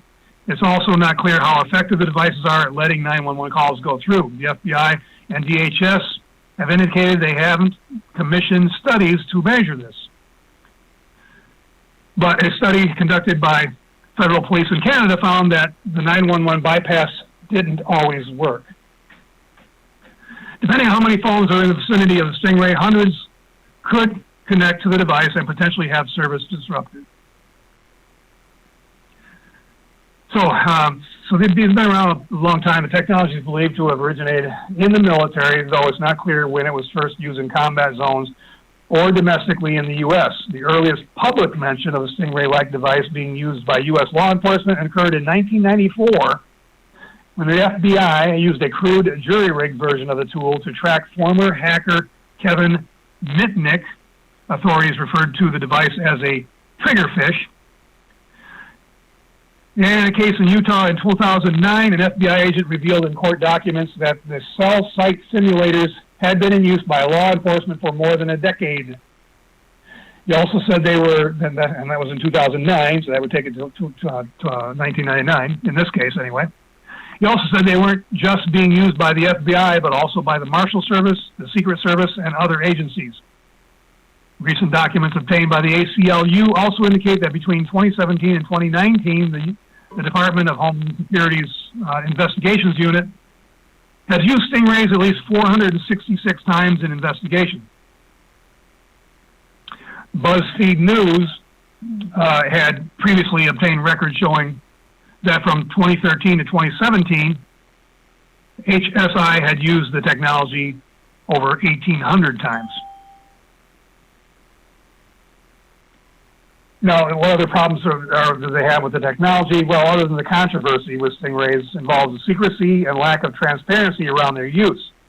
Law enforcement agencies and the companies that make the devices have prevented the public from obtaining information about their capabilities and from learning how often the technology is deployed in investigations. Agencies sign non-disclosure agreements with the companies, which they use as a shield whenever journalists or others file for public records requests to obtain information about the technology. Law enforcement agencies claim criminals could craft anti-surveillance methods to undermine the technology if they knew how it worked. The companies themselves cite trade secrets and proprietary information prevent the public from obtaining sales literature and manuals about the technology. For years, law enforcement used the devices without obtaining a court order or warrant. Even when they did seek approval from the court, they often described the technology in misleading terms to make it seem less invasive. They would also often refer to stingrays in court documents as a, quote, pen register device, end quote, which are passive devices that sit on the network and record the numbers dialed from a certain phone number. They withheld the fact that the devices force phones to connect to them, and that they force other phones that aren't the target of the device to connect with them as well, and that they can perform more functions than simply grabbing an MSI number. Now, most significantly, they withhold the fact that the device emits signals that can track a user and their phone inside a private residence, after the FBI used the stingray to track Ring Maiden, which is the thief I've talked about from San Jose before. They tracked him in his apartment. Ring Maiden's lawyers got the Justice Department to acknowledge it qualified as a Fourth Amendment search that would require a warrant. Law enforcement agencies, but that wouldn't include if you're outside of your home, right? Law enforcement agencies have only deceived judges. However, they also misled defense attorneys seeking information about how agents track their clients. In some court documents, law enforcement officials have indicated they obtained local information about the defendants from a, quote, confidential source, when in truth they used a stingray to track them. It's a confidential source, right? To address this deception, the Justice Department in 2015 implemented a new policy requiring all federal agents engaged in criminal investigations to obtain a probable cause search warrant before using the stingray. It also requires agents and prosecutors to tell judges when the warrant they are seeking is for a stingray, and it requires them to limit the use of the stingray's capabilities to tracking the location of a phone and logging the phone numbers for calls and made by the phone. They cannot collect the contents of communications such as text messages and emails, and agents are required to purge the data they collect from non-targeted phones within 24 hours or 30 days, depending on their circumstances. The problem, of course, with all this, however, is that the Justice Department policy is not law. And although the policy includes state and local law enforcement agencies when they are working on a case with federal agents and want to use the devices, it does not cover those agencies when they are working on cases alone. To address this loophole, lawmakers would need to pass a federal law banning the use of stingrays without a warrant, but efforts to do so in the past have so far been unsuccessful. One bigger issue with the Justice Department policy is that, as noted before, it only applies to criminal investigations, not national security ones. And Donald Trump has called anybody at a protest terrorists. And it also includes a carve-out for exigent circumstances that are not clearly defined. Federal agents are not required to seek warrant to use the technology in cases involving such circumstances. Whether the government has used the technology against Black Lives Matter protests without warrant is likely something that will remain a secret for some time.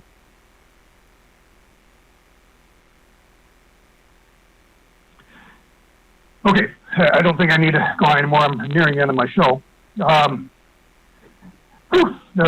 lot of this information we have been getting over the years. I just found this in an article that put it all kind of together and updated to the latest known documents found, and also to the protests and things that may be going on today. Yeah, Edward Snowden, I just kind of laughed when I heard the news and people were getting upset about what Edward Snowden was saying, because I'm thinking, well, we already knew this. It was kind of funny. But now the general public knows this, and the general public can look up this information if they wanted to, but the general public knows very little to nothing about it. And so they don't go up in arms about it because of such. Until there's a concerted effort to get this information out to the public and the general public knowledge, like an Edward Snowden event, let's say, then it's probably not going to happen. And going on social media sites and feeding you all this conspiracy theory stuff that doesn't have any basis in fact, it gets to the point where you just kind of turn things off as, oh, that's probably not true either, that's probably not true either, that's probably not true. There's just a lot of BS out there. You need to find out what the BS is and find out what the real is, because there is a difference. You can imagine all you want, and in your opinion, you can have any opinion you want, but you can't have your own facts. That's the problem with what's going on social media these days. so many people. I had somebody send me a text, and they were asking me about the secret tunnels that Hillary was using for child molestation and the network, and they were all going to be busted because QAnon was doing something. Oh, good Lord. I mean, this went on, and Oprah was involved too, by the way.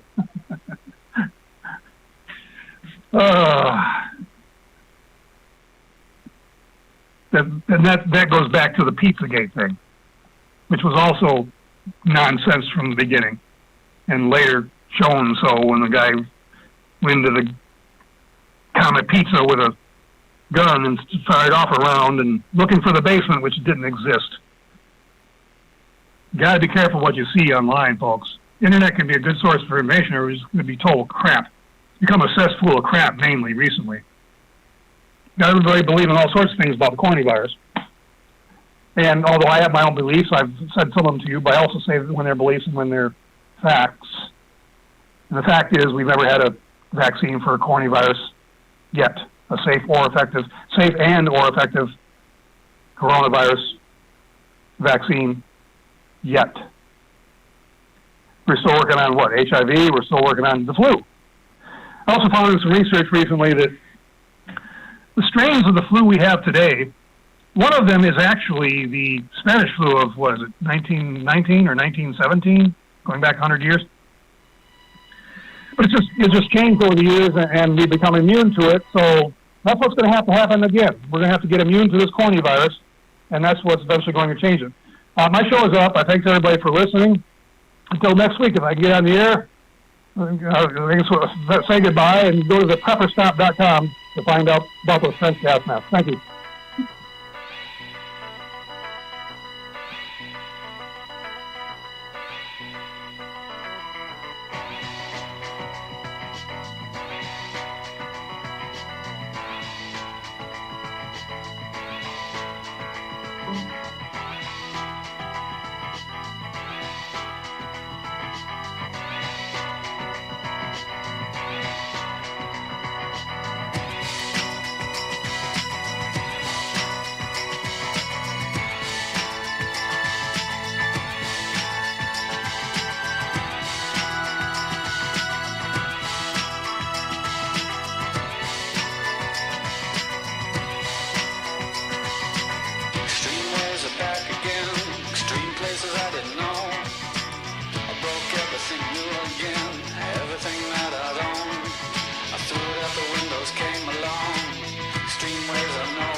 It's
always good in life for this.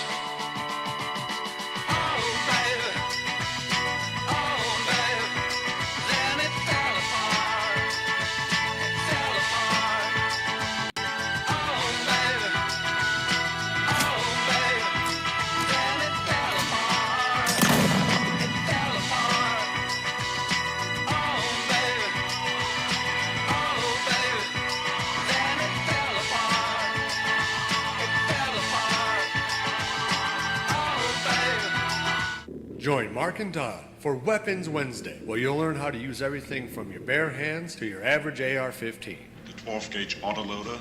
Sure. The 45 long slide. Yep. With laser sighting. You betcha. The Uzi 9mm. Yes, sir. Phased plasma rifle in a 40-watt range. What are you, crazy? Wrong. Okay, they'll talk about that too. So whatever question you have about whatever weapon you have, call Mark and Don on Weapons Wednesday. And remember, your mind is your first best weapon.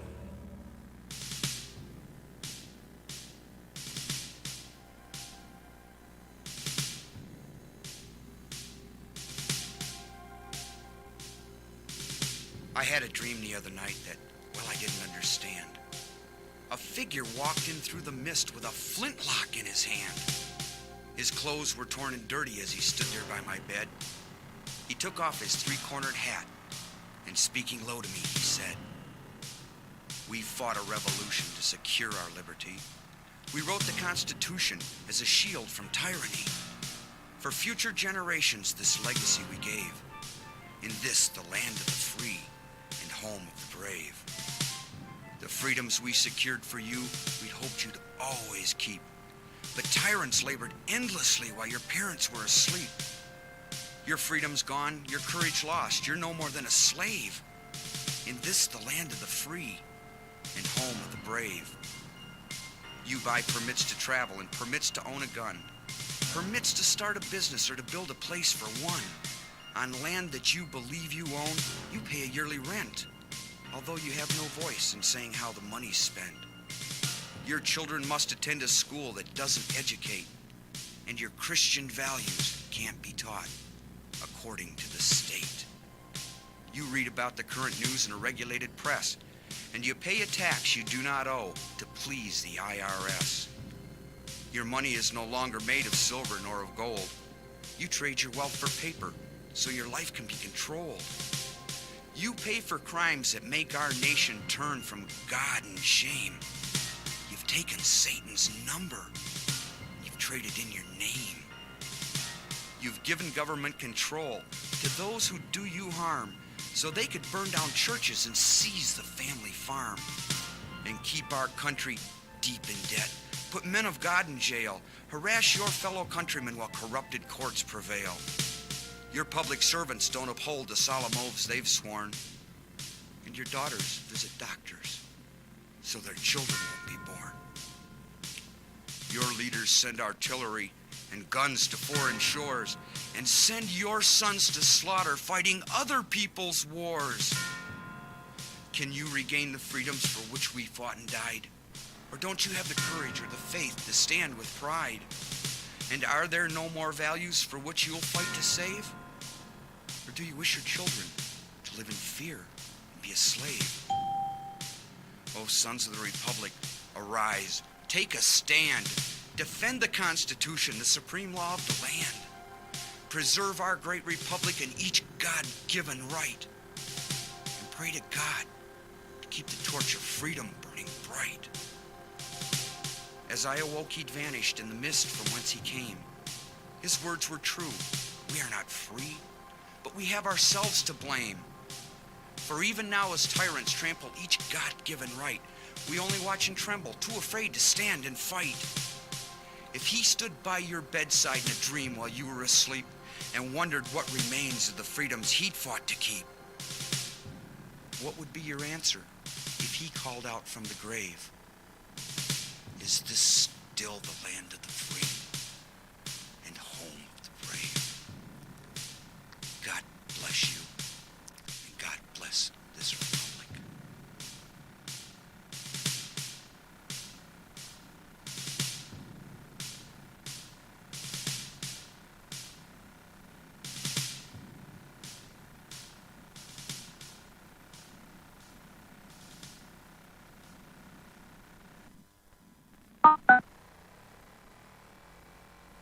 And good evening, ladies and gentlemen. This is the Evening Intelligence Report. I'm Mark Kornke. One day closer to victory for all of our brothers and sisters, both on and behind the lines in occupied territories, southwest, east, northeast, and Central. Ladies and gentlemen, you are listening to us on LibertyTreeradio.4mg.com, AM and FM micro stations, AM and FM conventional stations, YouTube. If you go to Liberty Tree Radio channel, and we are on CB base stations along with UltraNet, Hallmark, and Golden Spike Technologies east and west of the Mississippi, along with Alaska. Good afternoon and evening to all of our friends out there in the lower 49, including the great state of Jefferson, along with CONUS, the outlying 2 states, territories, and the clock. Somewhere it is midnight, somewhere it's midday. Right now it's 8:06 p.m. Eastern Standard Time. On the left coast, you're 3 hours behind us, just as a reminder. I mean, you guys all know that, but for the rest of you, that's why I say afternoon and evening. Just a little heads up there. If we want to be inclusive. Anyway, it is Weapons Wednesday, and it is the 5th of August. It is the 12th year of open Fabian Socialist and Soviet Socialist occupation of America with a K. 2020 Old Earth calendar, 2020 year of conflict, year of betrayal, year of storm. Now, the Dance of Swords. Real quick, it's not what they're trying to show you, it's what's missing. Let me go back a little bit. Do you remember when Donald Trump was talking to the Republicans and they were flapping back and forth, and Feinstein was sitting to his left, which would be to the right of the camera, and you might recall that most of the shots you saw after this live interview piece that was done, most all of them, it was a weird shot because the left side of Trump's shoulder was cut off most of the time. If you're looking at the camera, it'd be the right side of him if you're looking at him. And he was talking, and the camera was not properly centered for the scene. Now, when you see something like this, pop flare. What? We got a flare. I got a flare. Hold on. Station number 2, 600 yards out, center, northwest. B station. Look on your grid. B station. It's already mapped out. I just got a flare pop, ground flare.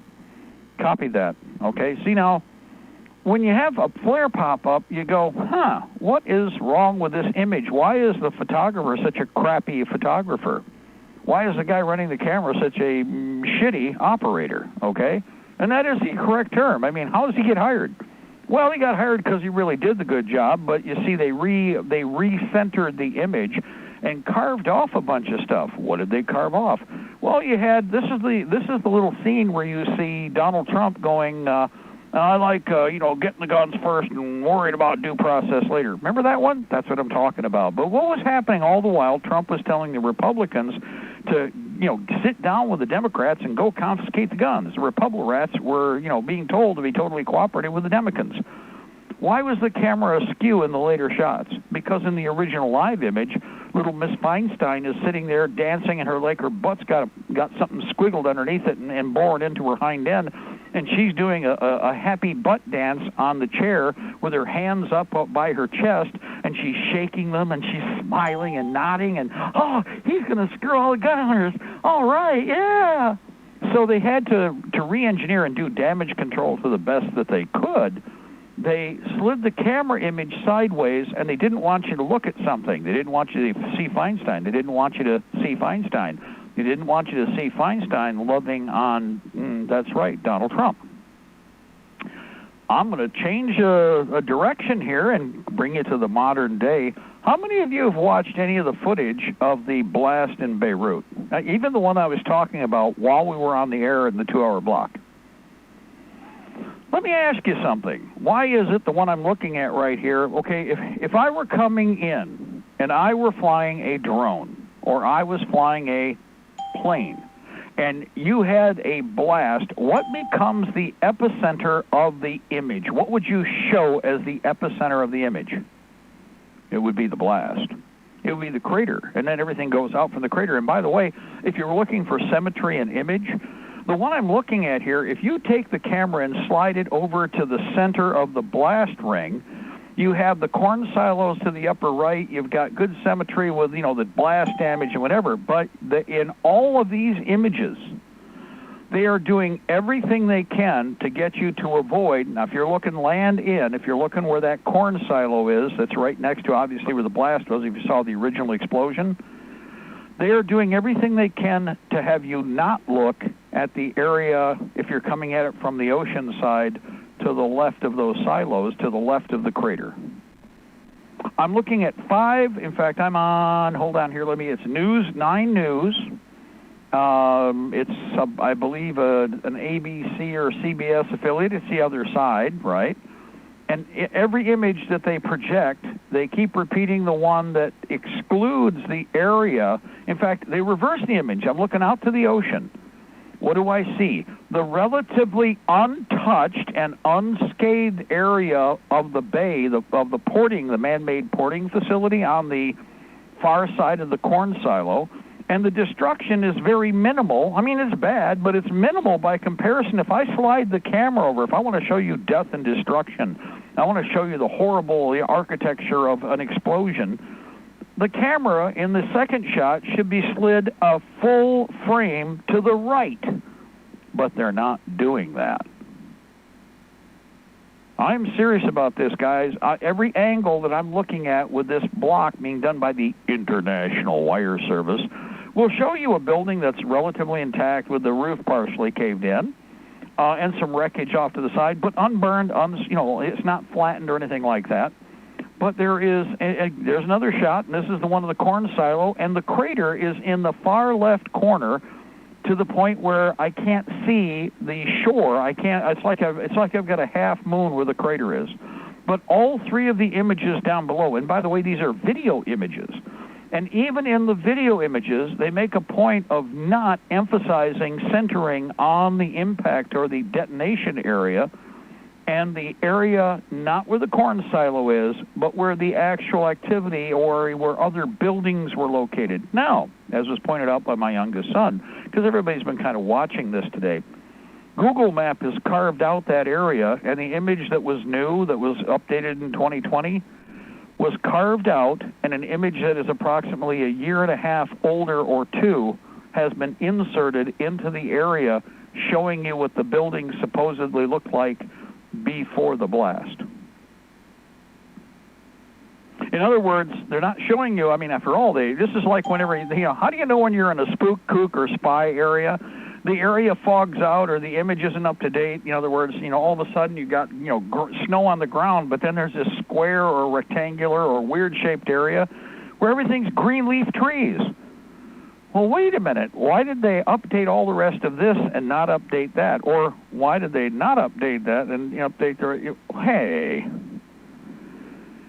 So they don't want you to see or think about something that has to do with what really happened and actually or can be better evaluated by anybody who's got some working knowledge of pyrotechnics, technology, blast evaluation, et cetera, et cetera. And so they are cropping and engineering the image accordingly. By the way, the image that they have, it's pretty cool. You got the upper left corner, you got the grain silo. Like I said, I can. It's a drone image, but there are a dozen other, and each one they change direction. They make a point of carving out that area, which is away on the opposite side of that corn silo, the opposite side of the blast epicenter, the center of interest. Okay. Whatever they don't want you to see, and by the way, if you're looking for wreckage and death and destruction and damage for, battle damage purposes, you would include that and exclude most of the untouched area that they keep showing because they keep emphasizing crisis, damage, destruction, you need to help. Well, then why not show the dark side of the moon in its entirety rather than only a same carved out separate section, which is mostly toasted corn and shredded lift derricks for obviously what I would say were either the elevator transfer conveyors or in 1 or 2 cases container transport.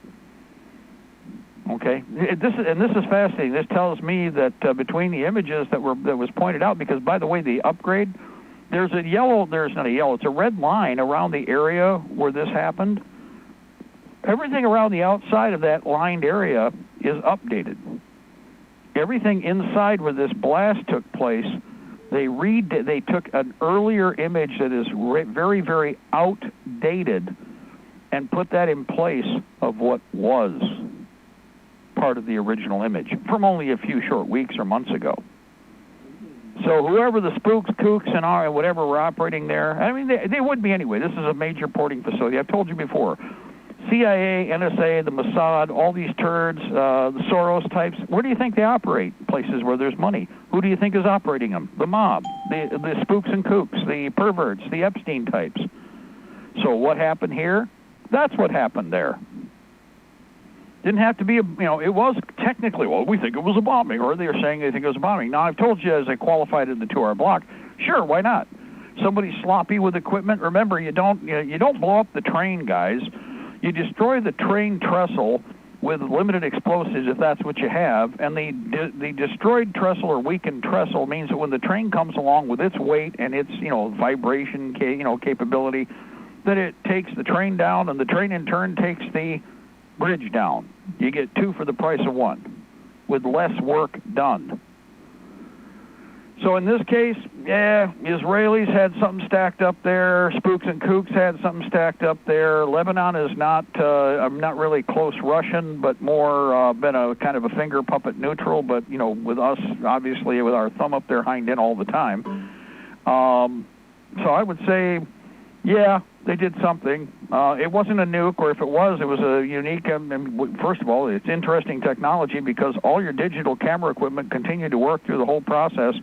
People who were inside apartment complexes where the windows got blown out and everything got trashed never stopped filming, never stopped talking, and then we're still screaming on the phone during and after the blast.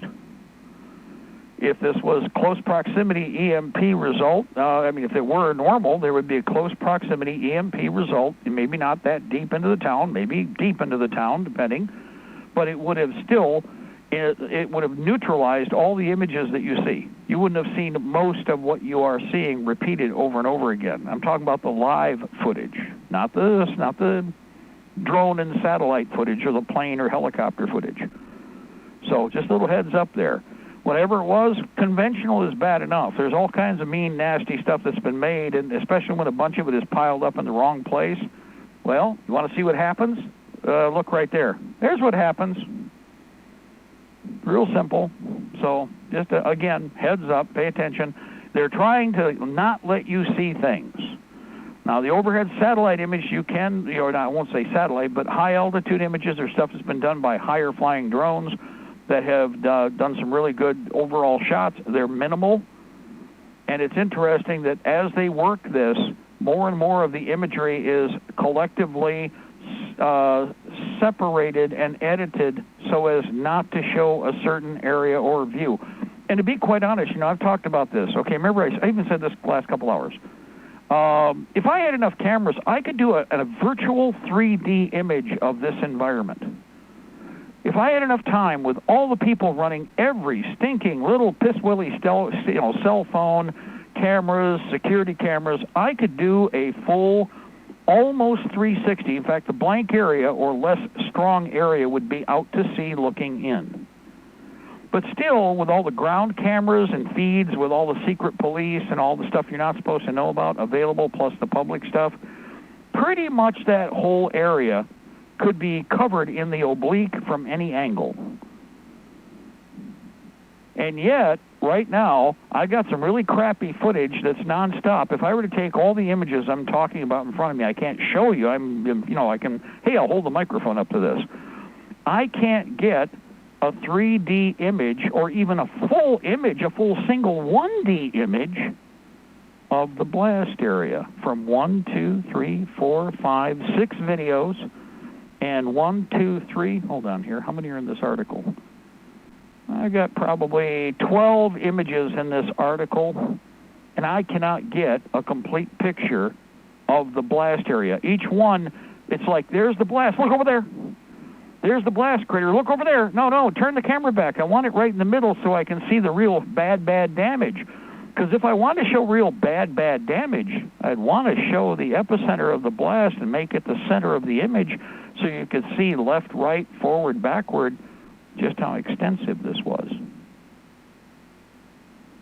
You see how that works? Pay attention. It's not always what they say. It's what they try not to say or they try not to show. And it tells you where you need to be focusing more.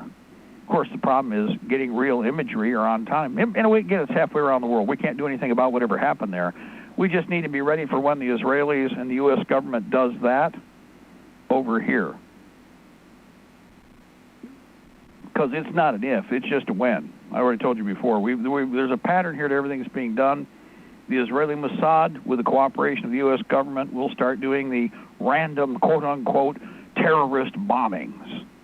Because that's what we had tons and tons of. I've mentioned this for years, as long as I've been on the air. In fact, 30 years ago, guess what? It was a lot closer to our living experience.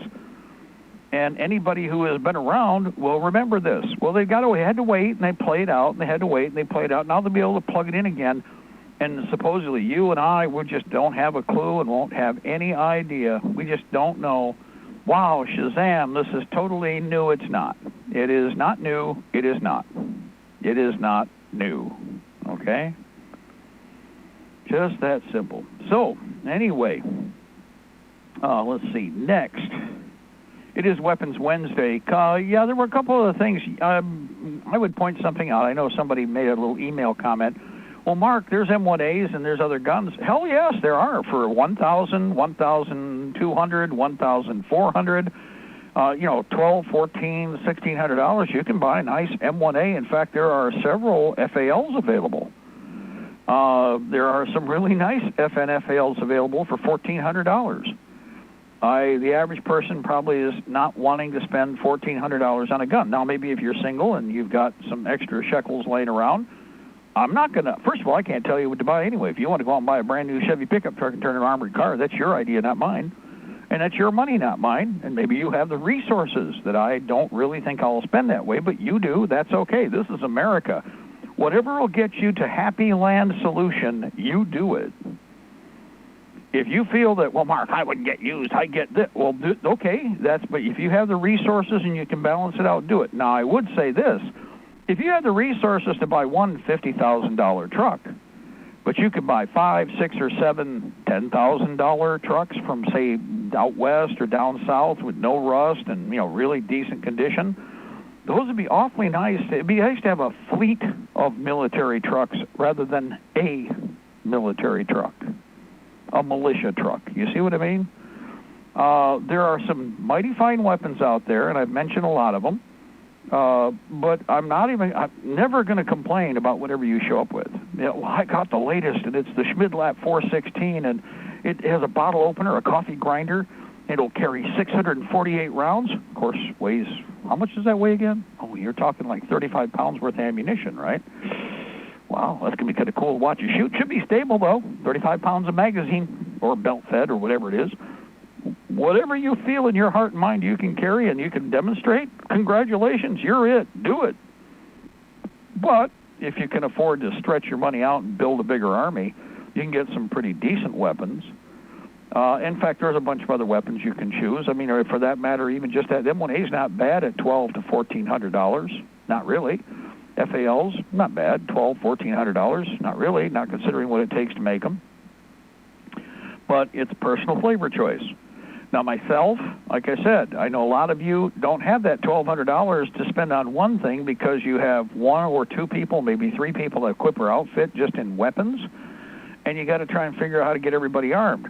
Sharing the rifle isn't going to do it. So, again, this is where we've talked about budget constraints. And budget constraints weren't as much of a problem a year and a half or a year ago, were they? But, boy, when the corona beer virus scam hit, that world changed in a heartbeat. And most people still can't wrap their brain around that. Not yet, because it hasn't been squeezed. They're working on those newbies. Oh, yeah, they got both of them. They got they feel them in their hands, and they're shaking their fingers around them. And pretty soon they're going to stop and then clench and squeeze. And then everybody who's not thinking they were going to be affected by this are going to feel the pain, but won't know what to do. On the other hand, all of you who've already seen the pain coming will first of all avoid it, get your personal private parts away from those clawed hands, and be ready to take them off when they reach out to try and grab those private parts again. That's how it should be. So, again, example, I was going through a couple of the other companies that are out there, but Sportsman's Guide, for instance. Now, Sportsman's Guide is not a big, not the biggest or, whatever in terms of guns, but they do have a lot of arms out there that, equipment, arms, sportsmansguide.com. There we go. Make sure I get it right there. There we go. sportsmansguide.com. And remember, become a member, because there's so much stuff that's even in the deal/clearance section that it is definitely worthwhile. Now, I wanted to do this while we're on the air. Let's see if they have any 9mm ammunition at all. Yeah, I don't think so, but we'll find out. You never know. I could be absolutely wrong because, again, they're scouring the system just like everybody else is. Let's see if we can find any 9mm. Well, not from Sportsman's Guide. Magazines, yes. Whoa, wait a minute. Slap me on the microphone.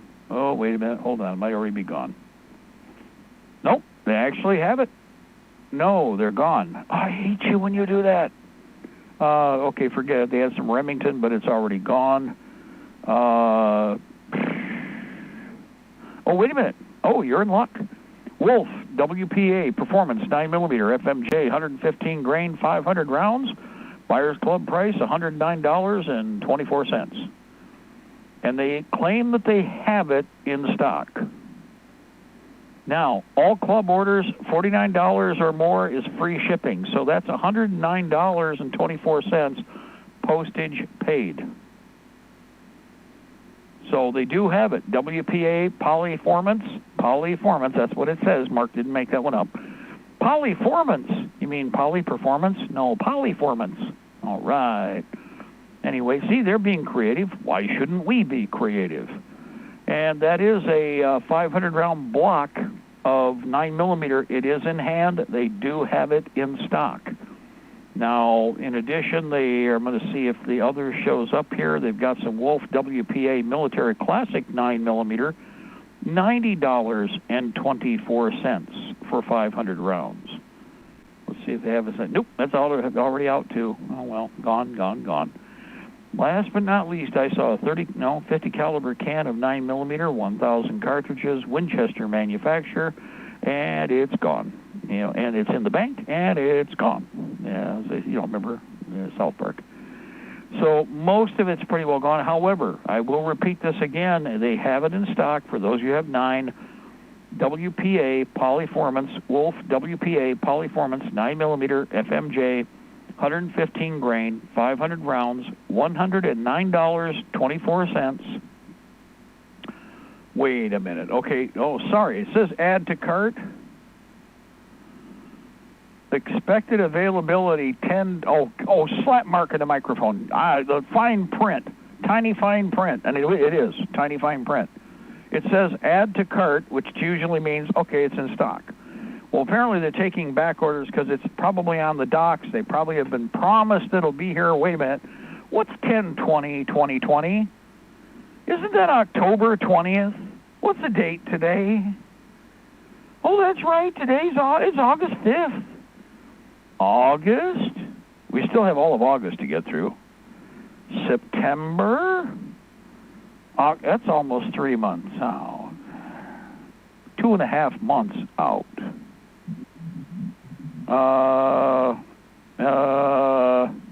No. Hey, Mark. Yeah, go ahead, caller.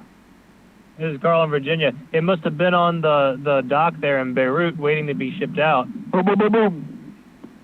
Hey, I'm telling you, that is very likely. I mean, and that one maybe not. Maybe not. It's coming from Russia. But like I said, there was a lot of popcorn beforehand, and they've done a bunch of alteration of all the Google satellite on this site, and it was done quickly. Okay, they cookie-cuttered out the area and changed the image that was available from their update here just this year. Now, why would you do that? Because there's something people could blow up and evaluate. Oh, pardon the pun, blow up. If you have a bunch of heavy military transports, and you may even had stuff on the tarmac that could have been blown up to, visible image, that would have been incriminating, because it could have been missile cans, transport crates. because a lot of the equipment has very telltale transporters, transport systems, and they can be picked out by satellite easily. And I've told everybody, like I said, guys, remember, Google is you can tell when they know that they're helping you because they change things or they make it unavailable. You can't see it. It's fogged out. Well, that tells you also that there's something funny going on. Well, if they change something at the last minute like they just did in the last 24 to 48 hours, then guess what? There was something there they didn't want you to figure out, because if you figured it out, whatever BS story they're trying to feed everybody or they'll finally sort out and feed everybody with is a complete lie. Just that simple. So just a heads up on that one. Anyway, I don't know. I mean, on the 9mm, I got to say this again. Whatever you can find, wherever you find it, I told somebody about 380 Auto the same way this morning. If you find it and it actually says it's there and you need it because you do, you better buy it. Period. Just buy it. If it's a good price right off the bat, I wouldn't even leave the page. Buy it. Why? Because apparently you need it and you found it, and you may come back and you will unfind it, or it just won't be there. So that's not going to make you a very happy camper when that happens. So as a matter of fact, yes, somebody's asking, did you check for 380 Auto? Well, I'm going to do it real quick. Okay. Not likely. Nah, it's not looking good. Oh, hold on. There's some Wolf. Oh, hold on. It's out of stock. Go ahead. If you're looking at Sportsman's Guide, I was learning $380 stock. Yeah, I'm looking right now. Just see they've got pretty pictures though. Pictures are nice. Well, they got Remington and they got Wolf. Both are out of stock. Yeah. So again, but it's not a surprise. But again, I would constantly be perusing, because if they get a batch in, of course, part of it will be probably designated back order. The stuff that we're looking at that's 9mm that apparently is going to be here sometime in October. Okay, October 20th. Okay, that's kind of like so far out. That's like chicken's teeth. And God only knows what happens in the meantime. So next, again, there was a question about bayonets, and again for our friends that have been asking about, well, should you get a bayonet for a rifle? Well, if your rifle will take a bayonet, otherwise a butcher knife with duct tape. What? Well, a butcher knife, because it's cheap. Okay, you get a Damascus butcher knife, and you do the old, the old Freddy routine with the duct tape. I mean, I wouldn't recommend it, but I guess that would be a sharp, pokey thing. And at least it's better than harsh language and using a tube on, a metal tube to try and beat somebody with, which is what your barrel is, a metal tube. But preferably get a bayonet that is correct for the rifle. There are a lot of services out there. Without spending top dollar, a reproduction rather than an original will be your better choice. There are Springfield Garand bayonets out there that are reproductions at Bud K. There are reproductions of the M16 original bayonet, which is a Colt design. It's in stainless, works just fine. Oh, it's in stainless, so it's kind of bright. Break down the Krylon paint or whatever paint you want to use and give it a coat of, and all of a sudden it's not bright anymore. Okay? Mark? Go ahead, caller. Jump in there. Yeah, Fluffy.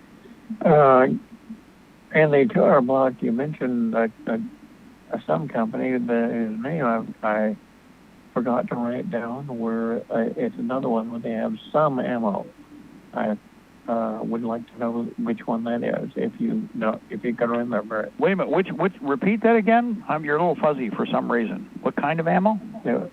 There was, I think they may have listed some ammo, but I think they were out of 9mm, but there was another site to check, and I thought I would write it down and check it daily. UN ammo was one. UN ammo. And the other one, actually, I don't know what they're going to do, because AIM, when it goes down, usually stays down, but when it gets Privé Partisan, it gets it even in the middle of these lurches. I would check aimsurplus.com, aimsurplus.com.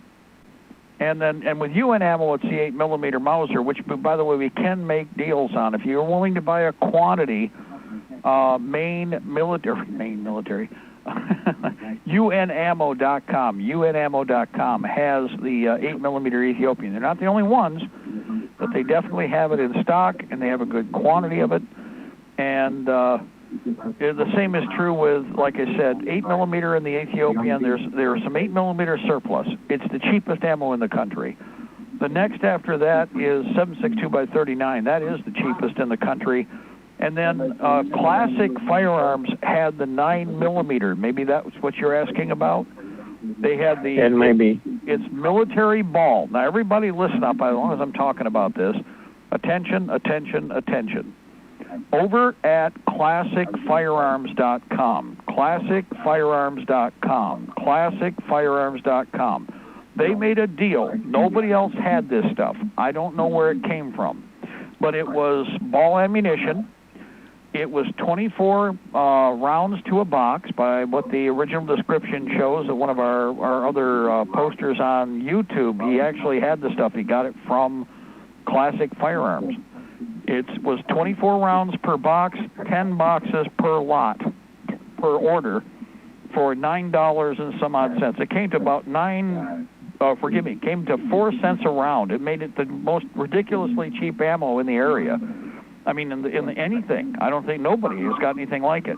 Well, they had it because he ordered it, and immediately as we checked it, it was there, but today, or I should say by mid-afternoon, it appears to be gone. However, keep an eye on it, because if they bought it, they may get more.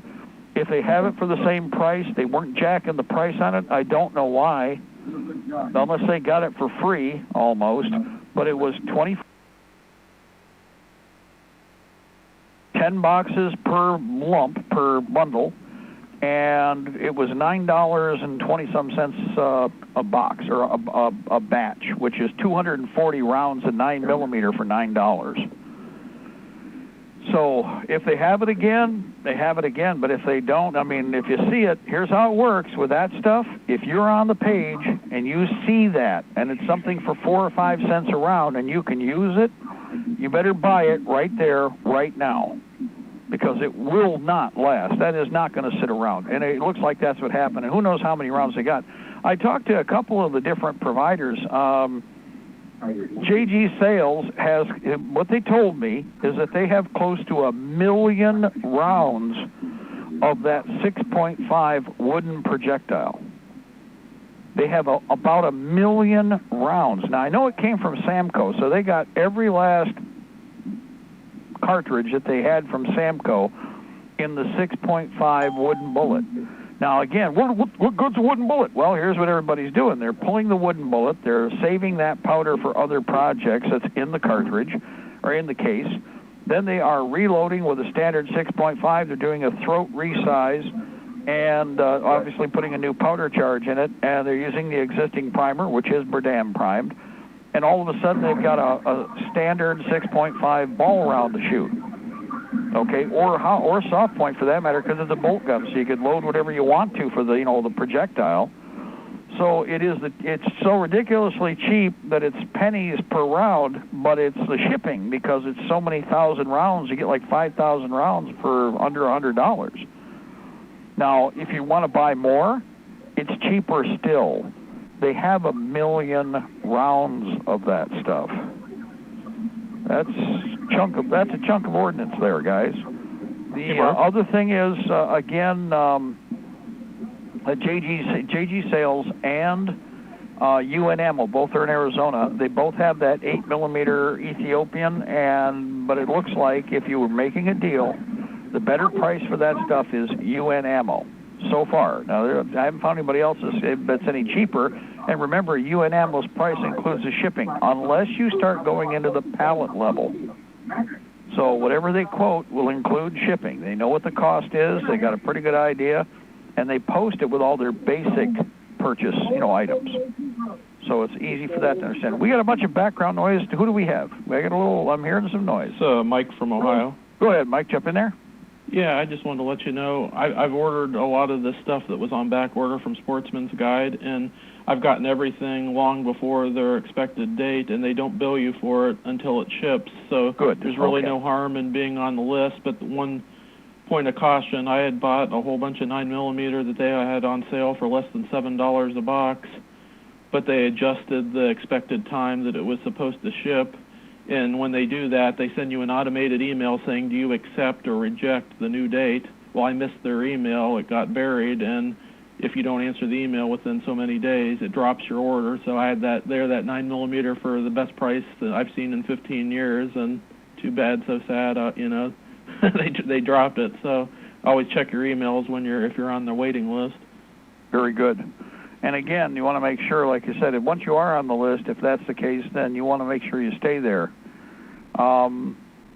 I'm looking at their bulk stuff too, because they do have a bulk listing, but nothing's in inventory and nothing is on back order there. So it's in the basic ammunition, even though that should be under bulk.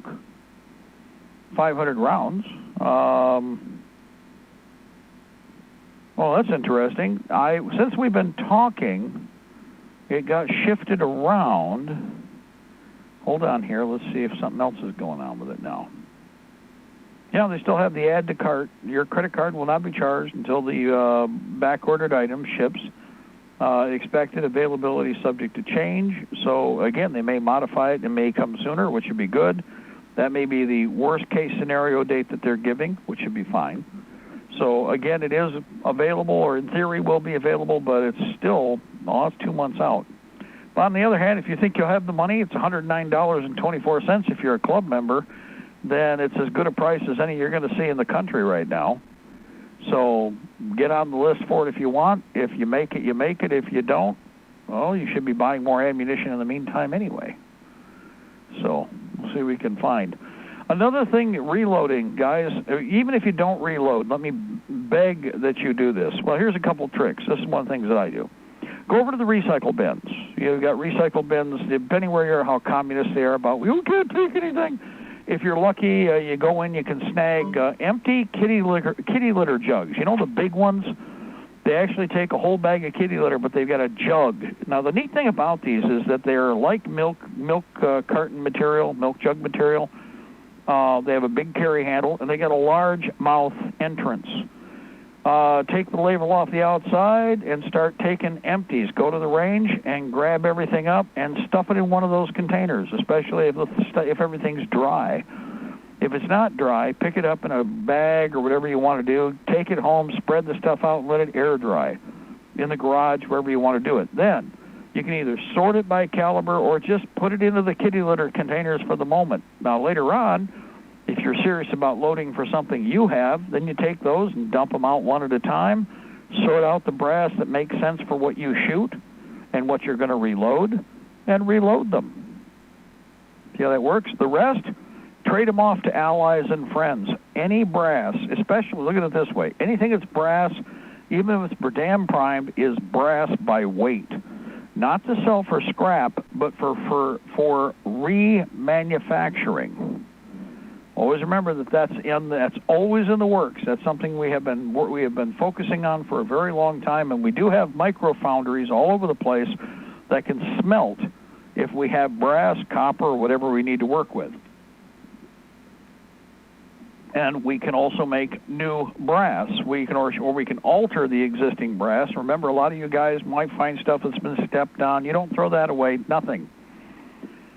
If the throat on a 30-06 has been damaged, you do understand that the base diameter of the case is pretty much so close to a standard 45 ACP, you won't know the difference. And if you cut it down and then take a reaming tool and ream out to proper depth, you're going to have a lot thicker wall on the base of the case. What you have is a very strong, very, very reinforced 45 ACP round when you're done. If you got a 44 auto mag, all that 44 auto mag was 30-06 or 308 rifle cases cut down to the spec for the length of the case, reamed, and then obviously powdered, primed, and bullet set. Pop, pop, boom, boom. So the same thing can be done with a lot of what we have laying around out there that would be very useful towards the kind of work we're talking about doing to build up and to strengthen our situation. But we need the components. How about 545? All of it. 545 especially, because until we start finding more dead Russians or Chinese with that particular, or some of their satellite contractors, until we find more in the field, whatever we got is what we got. So anything that we can accumulate, I don't care what it is, all of it needs to be recovered. And I would point out that 545, some of it actually is boxer primed. And it's one of those things, I don't know what Russia's criteria on this was, but we've run into 30 carbine steel, 45 ACP steel, 545 by 39 steel, and I just put a pen light down it, an LED light down there intentionally. Okay, let's look at this batch. And I noticed that with the 545 by 39 that had been in the black polymer, had that poly coating or whatever it is, a bunch of that was boxer primed. Now, we didn't have any dyes, but I'm sure as hell not going to pass up storing or keeping boxer primed ammunition of any kind. If it's Berdan, we can make it work, and there we have two different types of tools. One is a reaming tool to pull out the primer. The other one is a pocket primer rebore tool. You put it on a drill, you put the case in the chuck, the holder, and all you do is push forward with it, and what happens is it bores out the center and creates the center touch hole and reams out the primer pocket so that it will fit a standard U.S. primer, boxer primer. So the primer sizes are pretty much the same. Well, it depends on, again, now remember there's pancake size, there's different size primers that have been used over the years, and I don't know what their criteria on that is other than just whatever junk they happen to have available.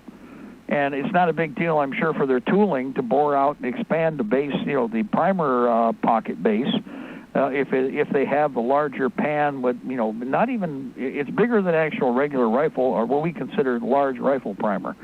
The Brits used a similar pan-type primer for many, many years. The Russians had on and off, and so did Eastern Europe. And I don't know how they determined what was their better choice, other than just availability or making a deal with someone.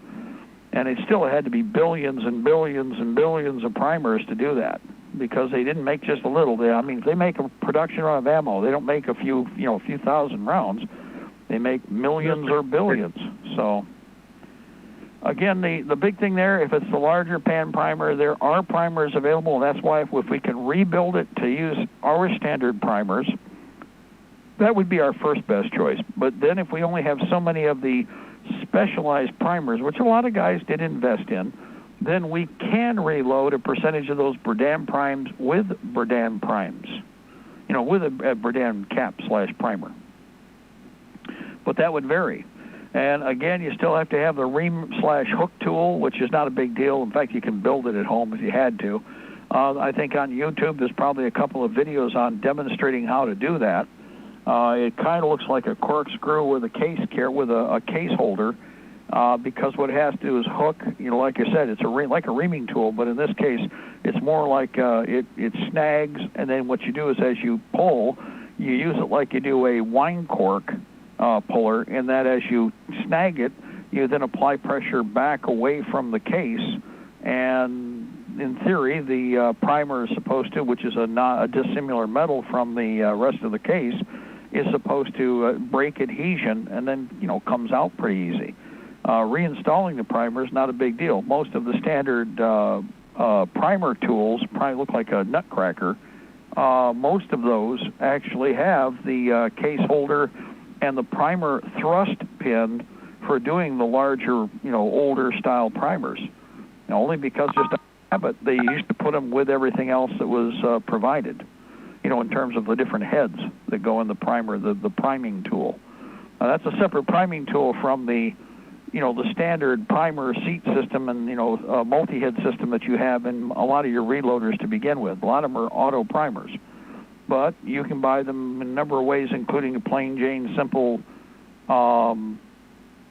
single-stage presses like Lee or whoever has, whichever model is their bargain basement end, and you still use the primer tool instead of it being part of the process. Or if you have something special like we're talking about, where you need to do it by hand and it's one step separate from all of the other activity of the mechanicals. Just that simple. Anyway, next, before we go any farther, another thing. I did contact 2 or 3 of the other jobbers. I need bids for other work. The Colonial Marines are buying a quantity of uniforms right now. and they're buying in blocks. So we're trying to track down deals like we made about 3-4 months ago. Nothing is on the horizon, but we've had to go new. I'm working on a couple of the other companies to see what they offer best price if we buy hundreds, if not thousands. There is the shipping issue if it's overseas is really ungodly. However, there are 2 companies that I already put notices or requested information from and put notices out to that are out of Georgia. And one of them is a long-time older uniform company. They have, any given time, they have about 100,000 plus pieces on the shelf. They have a couple of blocks of items that are one of a kind, and it's American. One of them we're going to keep completely. It's all tiger stripe. That's going to go to somebody else for a very specific reason, and it's for Michigan units.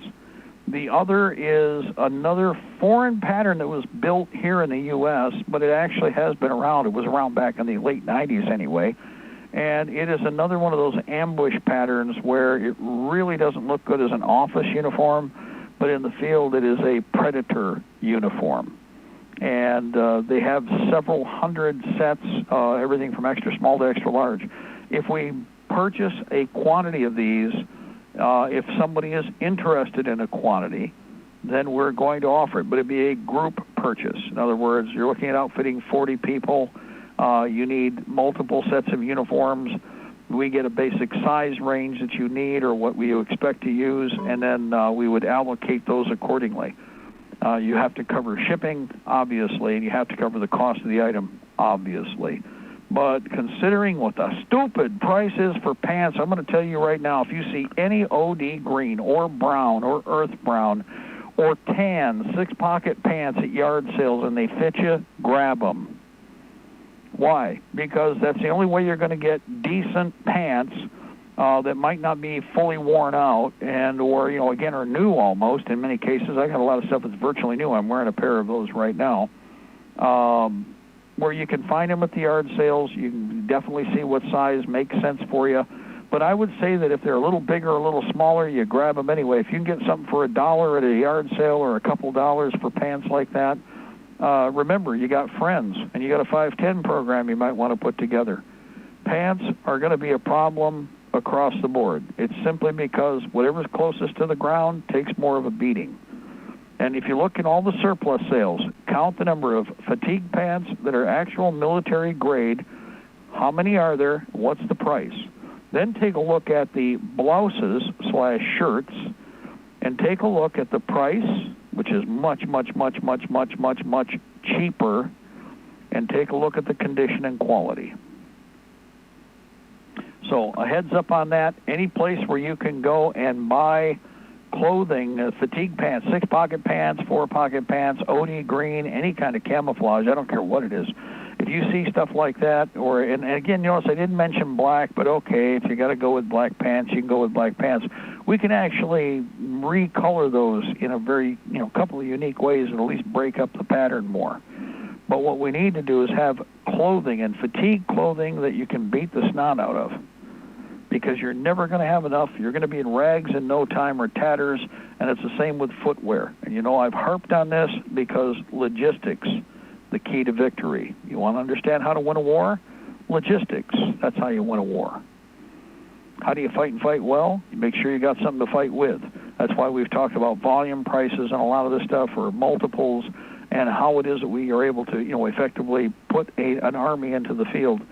We have to physically be able to support them wherever they are. We don't want to have the supply trucks chasing them down the road.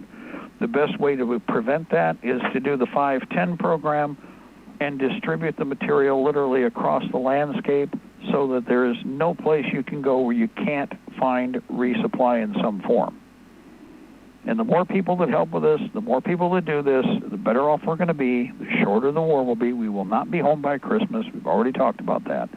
If it kicks in, we're there for the duration, at least those of us who are committed. So get over it, get on with planning ahead to make sure you got everything squared away. Almost to the top, I will remind everybody again, because it's been going well, actually. The feeds are looking better. Nothing's been interrupted so far that I can see. But over on YouTube, we have Libertytreeradio channel. And if you go there right now, you can be listening to this program. Craig's program should have been up and will be posted as part of the archives. Anything and everything in the way of live broadcasting, Edward rebroadcasts over there, and most important is that means it will be in that archive. So if you're looking for copies of earlier programs, you wanted to share something, go over to Libertytreeradio on YouTube, www.youtube.com. Go over to Libertytreeradio on YouTube. When you get there, top of the page, right there in the middle, pop-up should be the live feed where I'm talking right now. Delay's not that extreme either, by the way, which I thought was rather fascinating. Another thing about that is, yes, if you'd like to donate, you can donate at libertytreeradio.4mg.com. Always, it's appreciated. We want to say thank you. We've had some donations coming in here in the last couple of weeks, and I haven't had a chance to say hi, guys, but I appreciate the fact that you remembered. Any amount, never apologize, do not apologize. Whatever you can afford or see in your heart to send is what you can afford. Most important is that if everybody were to pitch in a little, then it wouldn't be a burden for anybody, and we'd accomplish our goals, and we'd meet our needs with nobody put out. Nobody would be having to, in any way, in the extreme, respond. We still have a lot of people who are generous and very generous at different times. I want to say thank you. Can't say thank you enough. It's just like those farmers with Camp Emmerich. If you have people that step up, you better make sure that you properly recognize them for the work that they're doing. And so you guys have made a big difference, and you've helped us out tremendously, so thank you. Next, and last but not least, is body armor and helmets.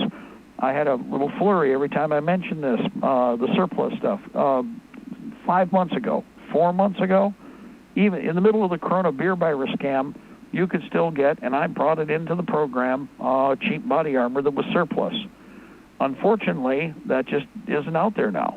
And speculation and a lot of other manipulation of the market, prices have gone up just like we've seen with the costs of ammunition and especially the availability of weapons. Body armor and surplus is no different, but there is still some stuff out there. So you need to, again, look to see what's available. You might have a better source than I do or something that we don't know about. Don't tell us until you get yours. Seriously, I've done this on the air. We've mentioned it, and while we're doing the program, everybody sweeps in and it's gone. So if you get yours, or you make sure you get your order in and get yours, then you can share with everybody else. Otherwise, we don't want to hear about you not being very happy.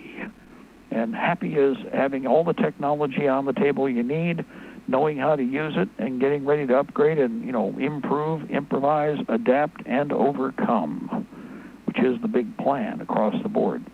Yeah, I saw that. Last but not least, there are some AR-15 mags for pretty reasonable price over at Sportsman's Guide, but there's also a few deals over at Classic Firearms. So check them both out. There are some thermal mags for under 10 that they actually have in stock. A lot of places have some pretty pictures of magazines. Problem, they are very pretty pictures, but they do not have them in stock. And this is where I hate some of these web pages where you show a picture and you go to it and you have to do this and you do that, and then finally you get to it, and it still shows it's in the inventory, but then when you get there and you tag it and you go, okay, it's gone. That really bothers me because it's wasting a lot of my time, okay? So, and yours too, everybody. Imagine the cumulative time lost because of, not following through on stuff like that. That's something we need to keep an eye out on, keep an eye out for. So I try to warn you whenever I can. If I make that mistake, hopefully I can prevent you from making that mistake. But I don't say a mistake so much as you get lured in. There we go. We'll blame the other guys. But we all do need to pay attention. We are almost to the top. And last but not least, I had some other questions about gun skin. I didn't really get into that yet tonight. There is some really good patterns that are out there.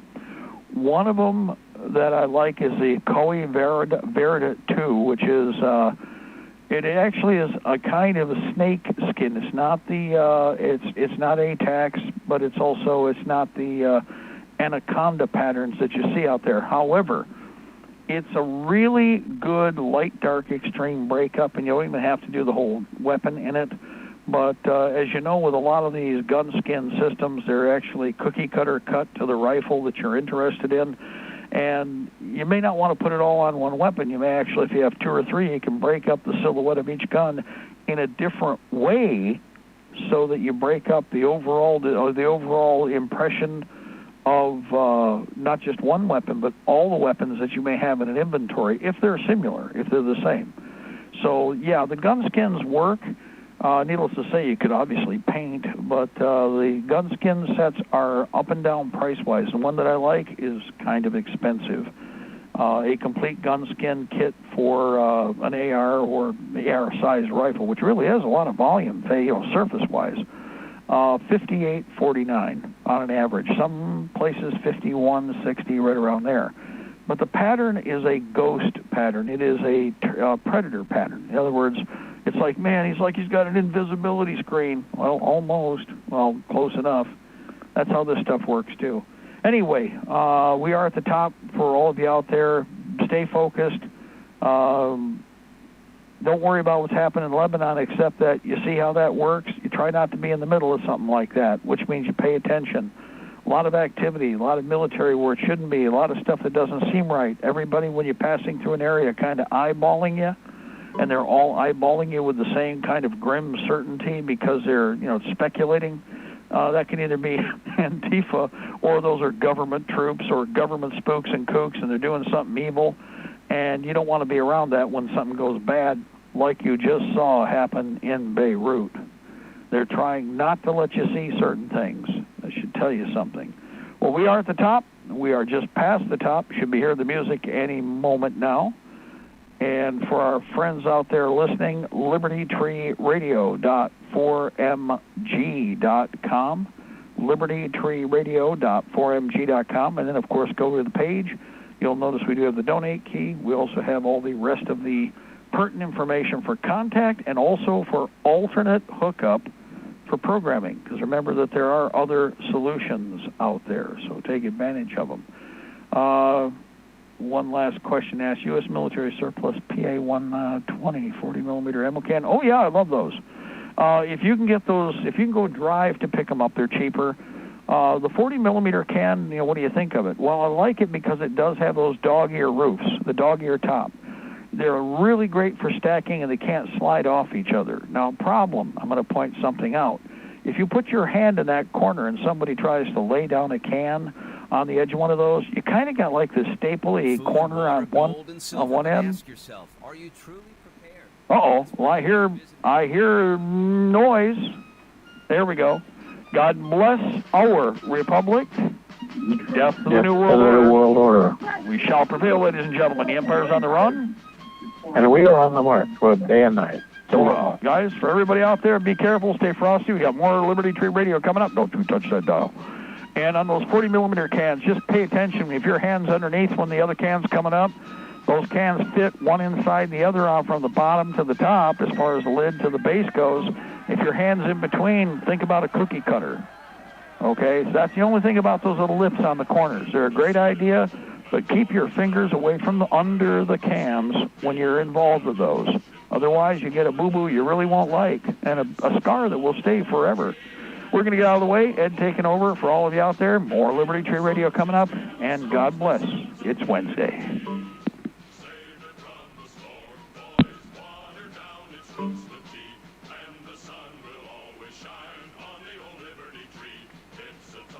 Tree and a strong old tree, and we